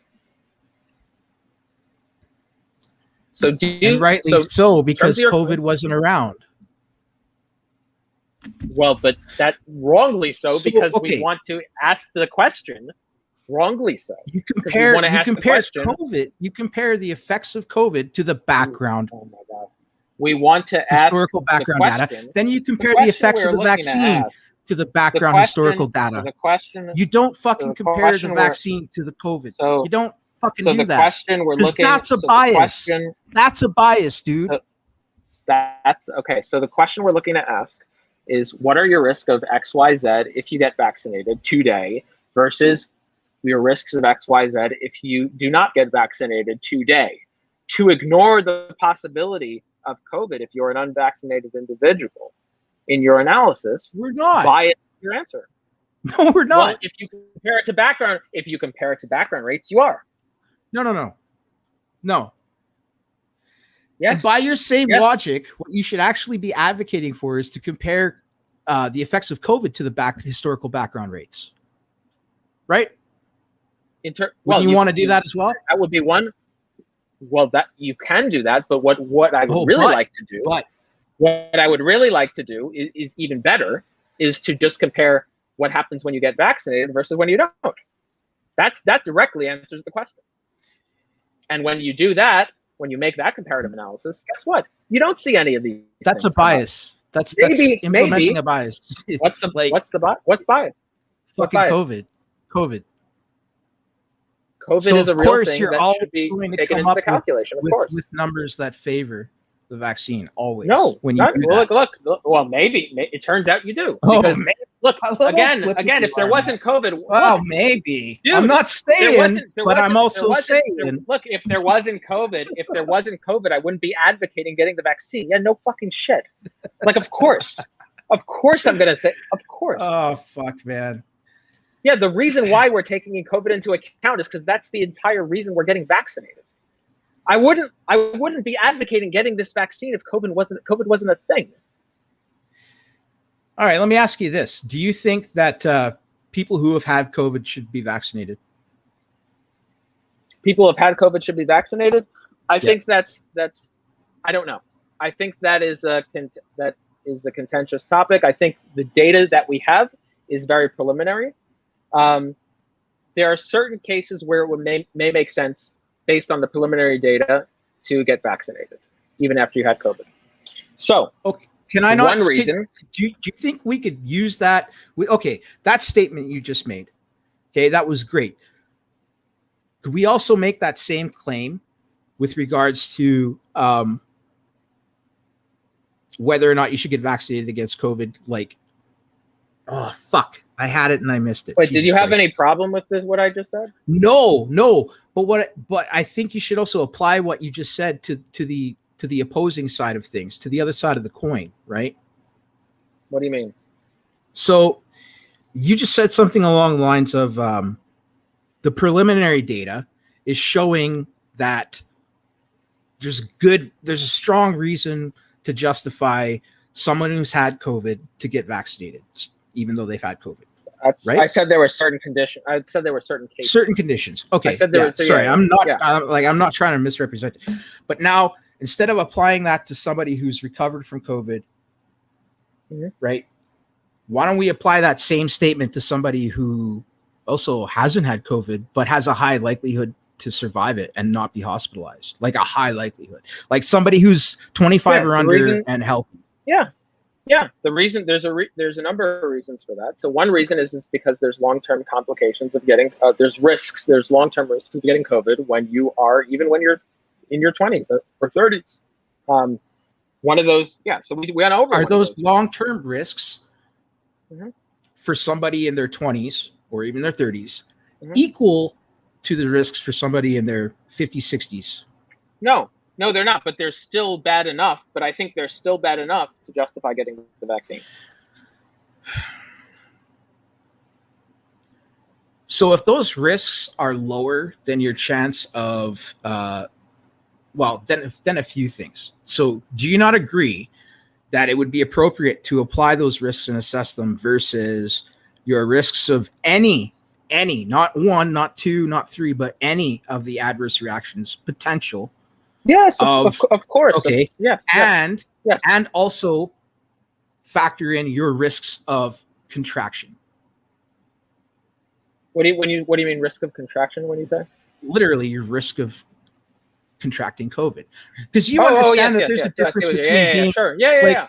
So you can contract COVID and also not be diseased, right? Okay. Look, I agree with that. Okay. Yeah. And I think that in that case, yes, I think. Well, the other thing, there's one more thing that you could factor in. The other thing to factor in is the risk that you can catch it and spread it to someone you care about, or spread it to someone else that has even a higher risk. Yeah. And I have a huge problem with people who are fucking vaccinated walking around like they're fucking Almighty Thor and they're not they're impenetrable. No, that's true. That's these true. guys are just as much of a super spreader as the unvaxxed. That's fine. Well, all things equal, you're less likely to spread it if you're vaccinated than if you're not. But by how much? So that would be a reason. So that depends, but it could be anywhere from it depends how on the estimates. I've seen it. It has a wide Depends range, on age but it could be group, depends on all yes, sorts you're of right. things. You're right. But in all cases, And- in all cases, it's less likely. So you're taking By a at least blanket 30, approach. at least around 30%. So it seems like the difference between you and I here is you want to take a blanketed approach, and I want to take a precision approach. That's what it seems like the difference is here between you and I. And for that matter, I think pro-universal vaxxers versus accused anti-vaxxers. Well, I think even especially for young men specifically, I think for young men especially, even if they're egoists who don't care about infecting other people, I think that the risks of COVID, the long-term risks of COVID, are going to be pretty serious. So, like, if I, for example, for me, I would definitely get, even if I didn't care about infecting other people. Yeah, I'm not advocating on behalf of or for anyone who doesn't care about spread. I absolutely do. Just to be clear and upfront with everybody. Okay, cool. I'm not accusing you of accusing me. I'm just saying I don't advocate for that shit. I still wear a fucking mask everywhere I go. Like, yeah, no, not cool. And even if I did go get one of these mRNA vaccines tomorrow, I'd still wear a fucking mask because I know that, like, especially after your first shot, you've got 14 days until that shit kicks in. Yeah. Like, moderately, right? So you've got to fucking quarantine. You've got to. And then after your second shot, it takes like 2 to 3 days for that second shot to really kick in. And then your efficacy drops, right? And I'm sure you're aware of that. Well, the drop in efficacy. It's the whole reason why we need boosters, right? So yeah, well, so yes, for certain vaccines. So Moderna actually has stood pretty strong. Moderna, it's not the same across the board. I agree. Yeah, and so actually, I think that there was a vaccine to get. I actually like that. Moderna looks like a very good candidate to get vaccinated with. But yeah, look, the point here is, like, we want to do what we can to get rid of the look. We may not be able to eradicate it, but if there is a reasonable chance that we can. We haven't found any, like, look, if there's a reasonable chance that we can eradicate it, I think we should make a concerted effort to do it. So we don't have to. And folks like Weinstein and Robert Malone have not only advocated for a reasonable route to eradicating this thing, but they've laid out specifically how we could do this. And because they've been largely gaslit and discredited, like, it's just not happening, right? Well, not to mention when a guy like Joe Rogan takes fucking ivermectin, gets better in 5 days, and then all the media are like, well, he took horse dewormer. What a crazy motherfucker. He took horse dewormer. It's like, come on, man. We can cascade into ivermectin if you want. The issue... So let me just say this. You can choose to do with it what you will, but I'll say this. Using ivermectin, as far as the data shows, as a prophylactic preventative, not a cure, just a prophylactic preventative of contracting, is very effective. It's not 100% effective, but it's pretty damn effective. I just said preventing contraction. For what? Oh, preventing contraction. Stopping you from contracting COVID. Yeah, I would like to see the data on that. We can have another conversation about that because we haven't done a data exchange on that. Just all I want to say, look, and please, people, anyone watching right now, don't take what I'm saying as like authoritatively in stone.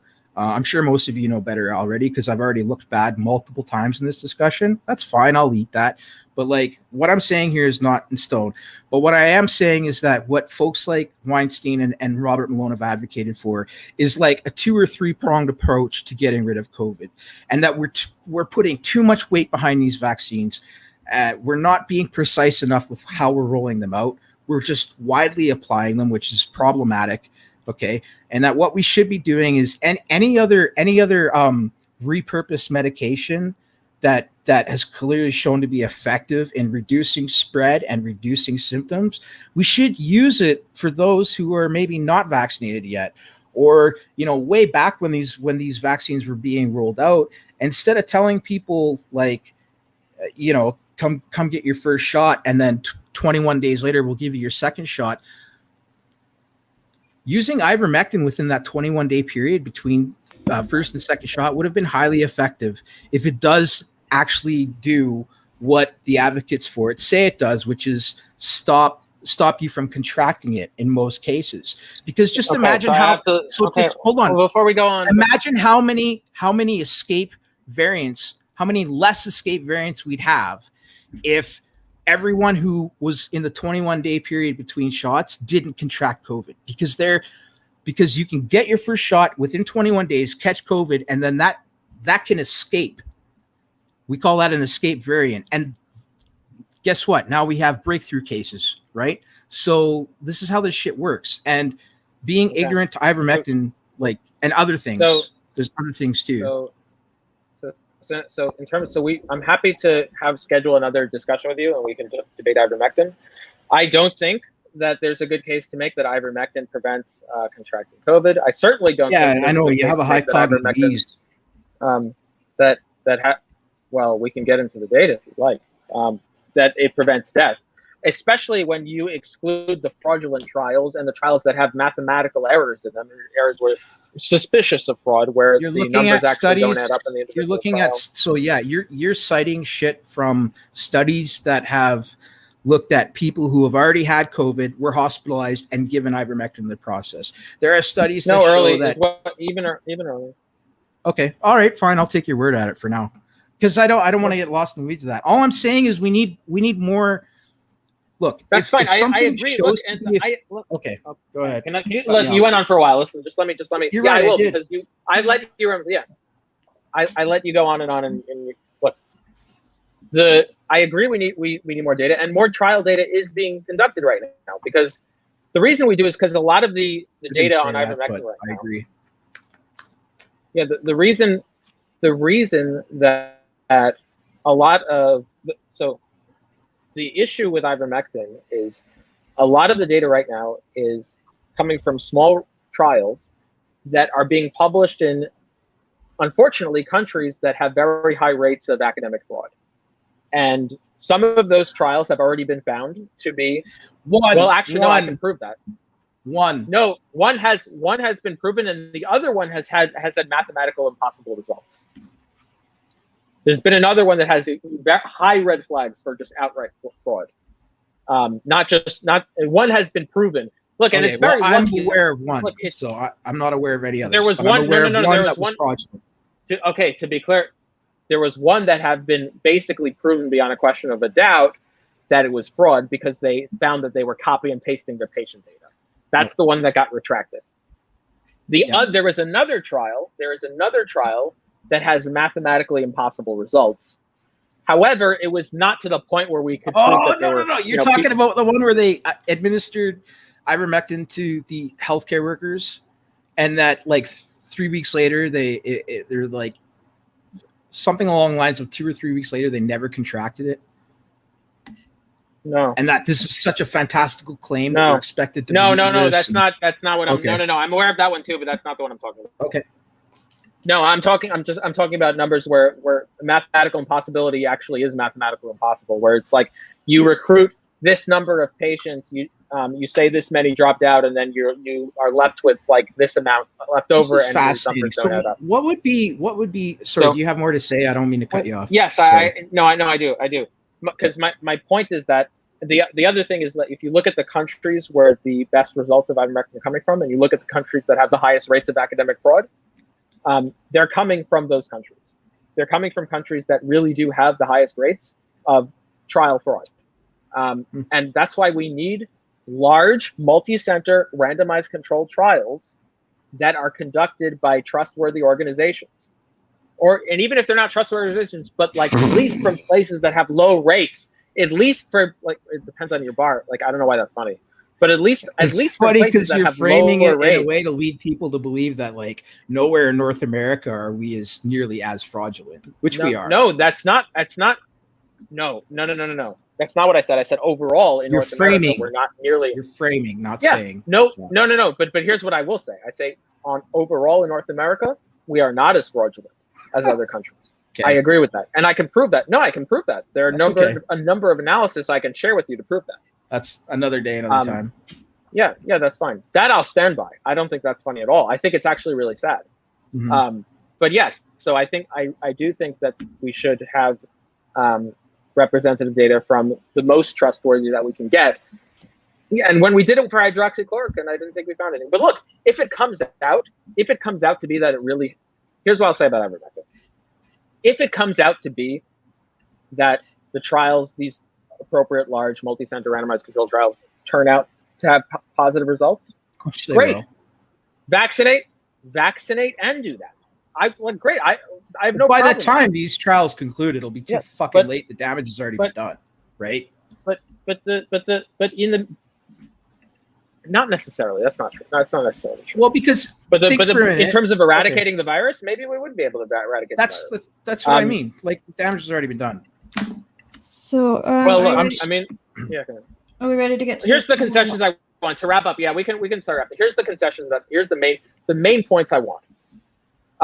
So if anything, what I want is a concession that for absolute risk reduction, that we should not use trial data from event-driven analyses. On trial, absolute risk reduction from trial, yes, I will concede not good to do on trial data. Okay. Yeah. But on trial data with event-driven analysis. With event-driven analysis? Yes. Yeah, that was the whole. Well, I mean, I would just say no to any trial data, period. Like, so whether it's event-driven or not, I don't care. I don't know. I would rather get an absolute risk reduction from like actual like real world implications of. Okay, so I don't share that. So I don't share the problem wasn't that it's a trial. The problem was that they were getting the numbers from event-driven analyses. So if the events were capped, and if you cap the events, you cap the absolute risk reduction just because you have capped the events. No, okay, I understand that, but I'm just saying the reason I wouldn't do it to any trial is because there's also many other limiting areas where your understanding is limited. That's fine. The point is that in the Lancet paper that you linked, that's what they did. They did it with event-driven analyses, and their point was like, oh my gosh, the absolute risk reductions are so low, number needed vaccinated so high. No, but they were capped. You're misrepresenting that paper. The purpose of that paper was just to illustrate that we shouldn't throw the baby out with the bathwater. That's all. Okay, that's I understand. I'm not okay. My gripe with the paper was the ones listed. When they said, "Oh, look, it looks different," they even said, "Look, it presents a different story." The different story is presented when you look. But the problem, if you're going to do that, at least present a truthful story that's different, not an untruthful story that's different. Because when they presented those numbers were already capped. They were by definition. Okay, as low as I see what you're saying. I'll give you that, sure, but. Yeah, you know what? That's a fair criticism you make of that paper. Absolutely. The paper probably would have been taken more seriously. The sentiment that they were trying to convey that, like, look, let's not ignore absolute risk reduction all the time. Let's not. Like, we really should be combining these two differences of risk reduction, right? But you're right. The fact that they went ahead and applied it to trial, like, and errantly so. With event-driven analysis. It doesn't help their sentiment being communicated. I'll give you that. Because they're presenting the false point estimates of absolute risk reduction number needed to treat that look the worst for the vaccine that are not actually reflecting the reality. Sure. So in other words, a layman reading that is going to jump to some crazy conclusions, potentially. Fair enough. However, some of us do have a better reading comprehension and are better at deriving author's intent. So yeah, anyway, that's all I'll say to that. Yeah. Okay. Yeah. Okay. All right, cool. Yeah, I know you want to get, all right, we can go to Q&A, Brittany, because I mean, there's some other things, but like the other, it's getting, I have to get up in the morning. It's already 11, but maybe we could continue on at another juncture, but sure, we can go to Q&A. Okay. All right, so from Z, what does Avi have to say about the heart problems being caused by the vaccine in children when they are the least affected by the virus and so they are more harmed by the jab? So in the young age groups, which have been looked at myocarditis in children, or at least in the younger portion of the age group, the rates of this happening are incredibly low. They are at the order of about 10 to 50 or so per million. And even when that does happen, at least 90% of the time, there is a complete resolution without anything else happening. And even when in the 10% of the time where there isn't, you have some residual effects like some T-wave inversions. I'm not aware of anyone with, it's incredibly rare. Maybe you have like a couple of case reports or something, where you have people with long-standing effects from this. The second point I'll make is that with COVID in children, you can get myocarditis as well. So this is a very rare risk with vaccination. It's also a very rare risk with COVID. The other thing is, in terms of children having risks, I think some children may have risks. We don't know that. In terms of the actual, especially if it's a male child, the long-term risks of erectile dysfunction and the developing COVID dick. What'd you call it? Yeah, no, really, yeah, COVID dick. And this is actually important because in these children, their penises are developing, and they may very well be developing chronically with COVID virons. We haven't looked at it. We don't know. And this may be an even more serious condition for children than as they grow up and become adults than adults get with coronavirus. Okay, so from Complex, Avi, you said literally the data that we have is very preliminary. Isn't that safe to say about the side effects of these shots, vaccines at this point? No. The data that I said was very preliminary was with respect to the efficacy of getting vaccinated if you already had COVID. What I don't think is very preliminary, not nearly as preliminary, is the safety data. I think the safety data is far more robust than that, which it is. I think it's represented in clinical trials and follow-up, and I think even the more powered observational data that actually compares risks of getting it versus not getting it, I think that's much more robust. And am I saying we've exhausted? Am I saying we have all the data that we'd ever want? No, I'm not saying that, but I wouldn't describe it as very preliminary. It's not even, or at least not nearly as preliminary as the data that I was talking about. How about just preliminary period? How about that? No, I don't. I mean, like it depends how you define preliminary. It depends how you define preliminary. Like if by preliminary you mean, millions of comparative individuals followed for 6 months, then if that's what you mean by preliminary, inefficiently sure. organized, inefficiently. I don't agree with that. Oh, yeah. Okay. No, right. No, I don't, especially because you haven't been able to. Yeah. What about the? Okay, yeah. What about the data out of Israel regarding natural immunity being superior? So that data, there's 2 papers from Israel, and they conflict with each other. One was larger than the other, by the way. The one that was larger actually came to the conclusion that natural immunity was about the same as Pfizer. You could make a different argument, and although you could counter that data potentially by saying there may have been a temporal issue there with follow-up. Maybe not. There was a lower powered, there was less data in the Pfizer, there was less data in the Israel paper coming out claiming natural immunity was superior. However, they did find that that data conflicted with other data, but it did find it was superior. What it also found was that even in that case, getting vaccinated on top of it was superior than not getting vaccinated.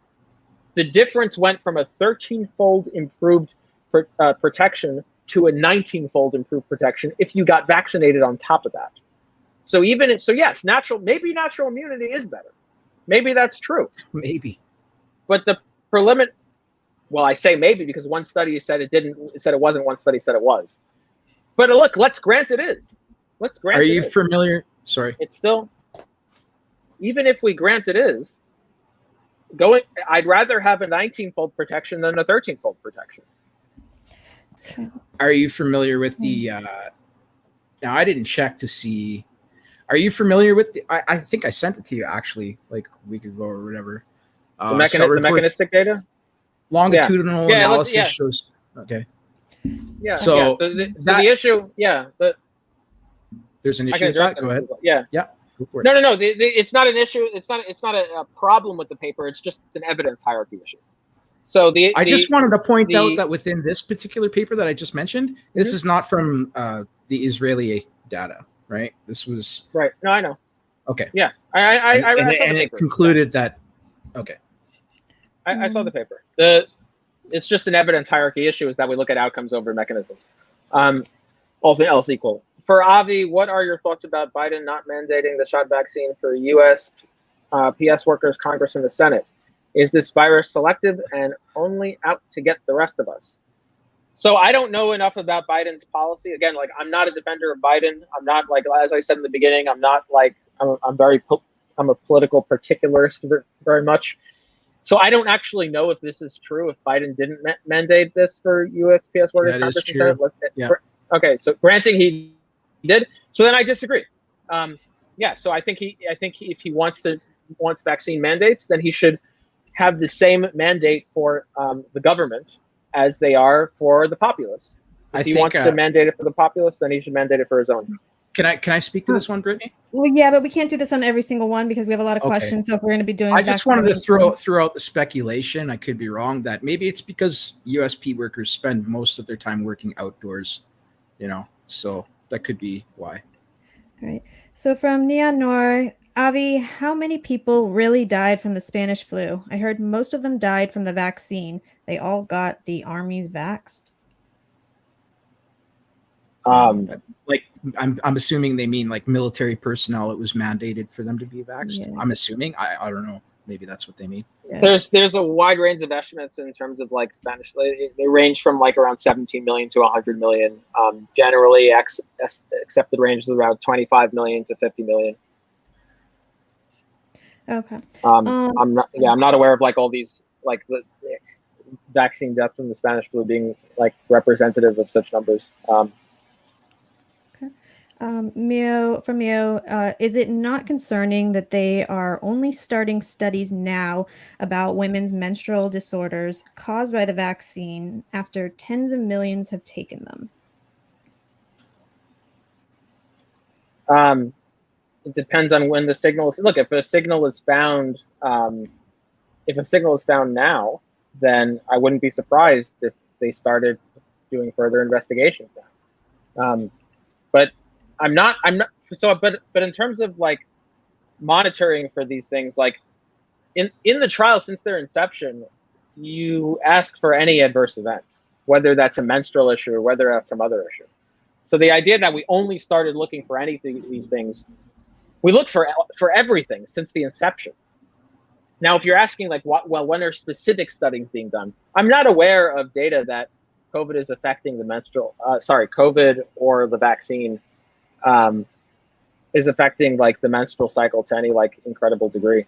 Maybe they're looking into it and maybe they'll find something. Maybe they saw something in some signal data now that they didn't before. So it's interesting. Well, we'll see what happens. But do I find it surprising? No. Okay. So from Mio, thoughts on the study posted by the UK Telegraph stating that teenage boys are more at risk from vaccines than COVID-19? I have not seen that study and how. So I'd have to see the study. Why are you? I've heard reference of it. I haven't. Just the way the last 2 weeks has unfolded, I haven't had time to dig in, but I will dig in. I'm just curious, though. That was to him. I'm sorry. That's right. This next one is to look, because I've heard it thrown around too, and every time I ask for this actual study, like every time I've asked, like, can you provide this actual study that shows this? And every time I've done this, you're just as capable of anyone else is to you can find it. I'm sure. No, I'm looking for it. I'm sure. Look, that's fine, and I'm happy to take a look at that if that's the case. Look, I mean, I don't know what's surprising. Like, if it's something that came out, like, I've heard about it a couple of times. I've asked, like, and So yeah, I'll look for it, and maybe I'll find it, maybe I won't. But again, if someone wants to make these claims, please provide the actual study. From We Need Critical Thinking to both of you. Do you think a lot more people would get the vaccine if it was a high efficiency non-mRNA from a source that does not have the Bill Gates stigma and such? 100%. Yep. 100%. I actually believe that so strongly that I'm convinced that the second Novavax is approved, you're going to see the vaccine hesitancy drop substantially. I am one of those people. I cannot wait for that to be approved. They're actually going to manufacture some of it here in Canada. And the second that thing's approved here in Canada, I am so putting that in my body. Like, it's not even like, yeah. So I think. I just find it funny that you think that the cytotoxicity of the spike protein is a concern when Novavax has the actual wild type spike protein that has the infective. Yeah. So that's what I was trying to clarify I know, earlier when the we other talked. technology. It's not the cytotoxicity that concerns me. It's what could. Yeah. Whatever. It doesn't. That's fine. All right. Sorry. From you, my brother has a medical condition that led his doctors to advise him not to take the vaccine, but he's not exempt from the federal mandate. What are your thoughts on these people? Well, no, I think that if there is a federal mandate, it should have medical exemptions. Of course. Okay. Like, yeah. From J Freak.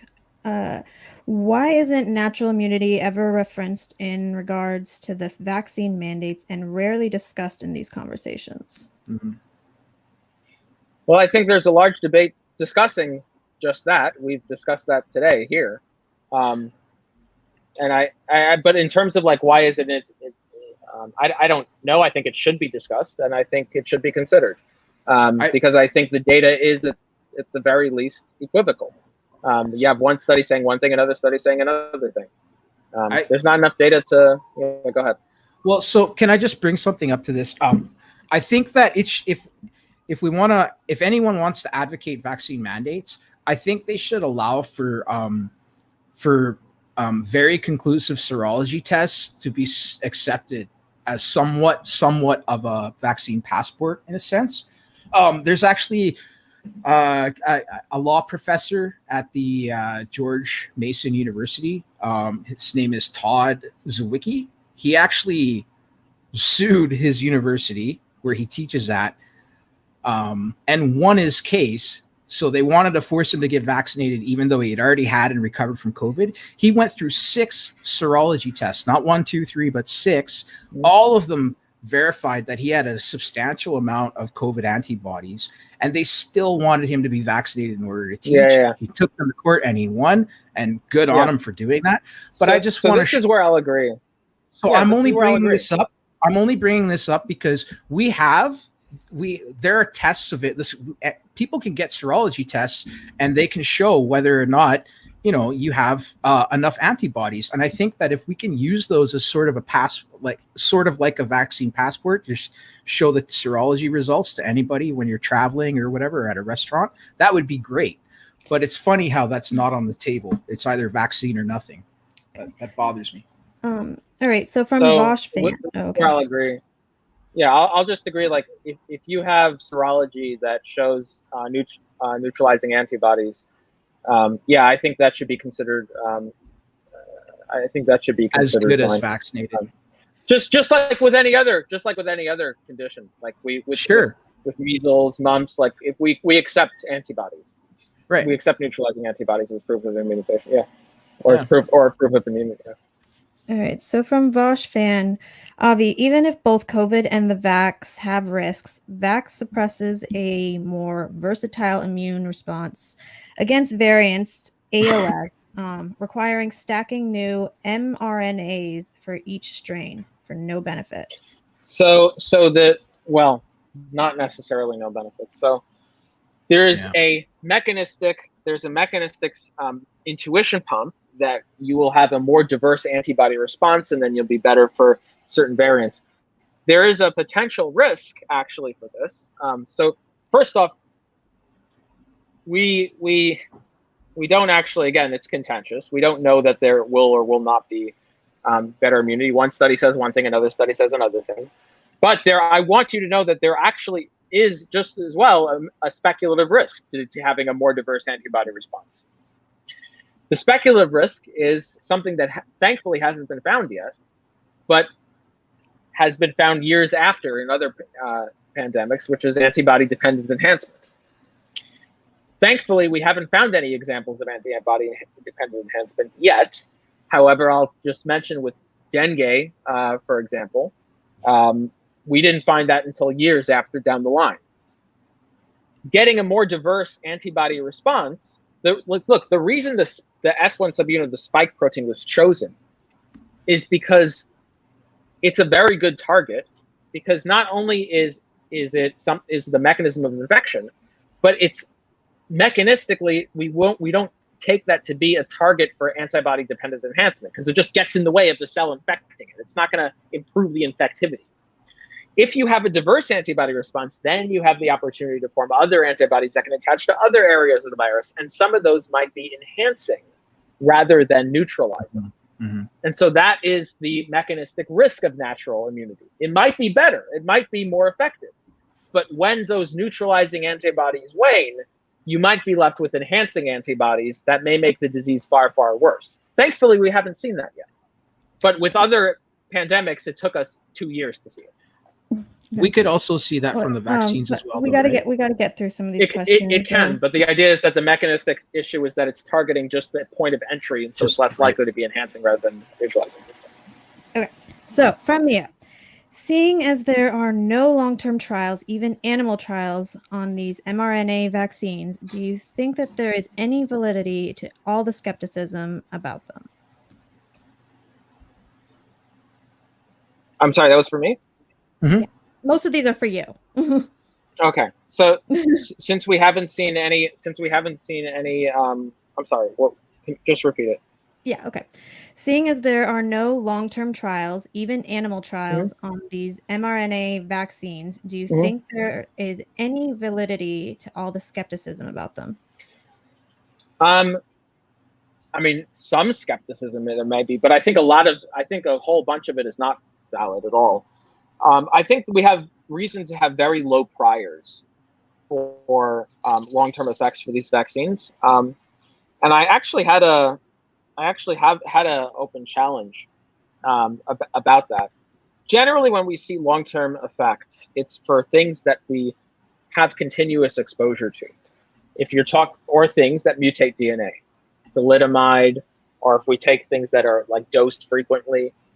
It's very rare that we see pharmaceuticals that are given once or twice, or even 3 times, and end up having effects that appear after 1 year that didn't exist 1 year prior. There have been some cases of that. I'm only aware of one that was dosed 3 times, but there were reasons for that, and there are important differences between that and this vaccine.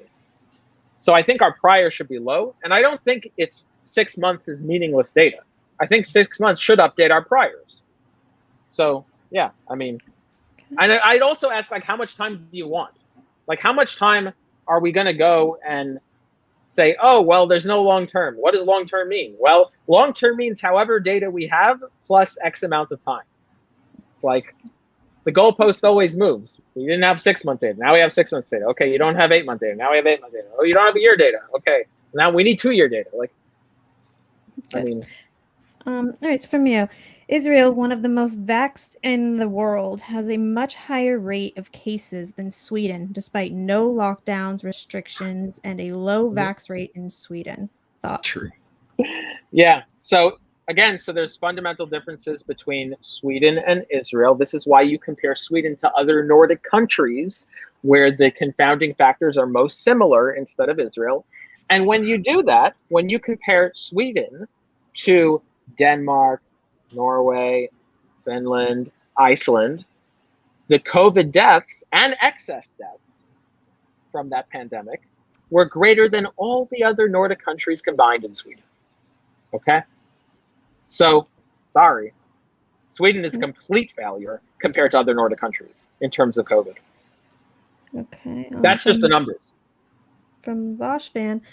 What does Avi think about the vaccines being leaky and forcing vaccine-specific escape variants that Weinstein, Gert, Malone, etc. have been warning about? I have no idea what this person means by vaccines being leaky. I can explain if you'd like, because Yeah, I'm sure. familiar with what he's talking about. So he's talking about the selective process that these vaccines will apply, because these vaccines are not going to hit all the spike proteins, right?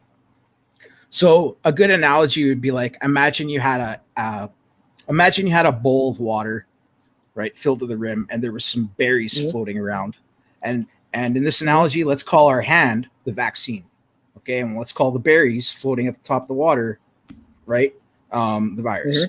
Your hand is not going to be able to grab all those fucking berries at once. There's going to be some left behind, and so with the efficacy rate of these vaccines not being at like 100%, or for better terminology, completely sterilizing and selecting all of the spike proteins and getting them all, it's going to leave some behind, and it's the ones that are left behind that aren't covered by the vaccines, which albeit is probably a much smaller number than if you weren't vaxxed, but what is left behind does have a chance to replicate and therefore mutate.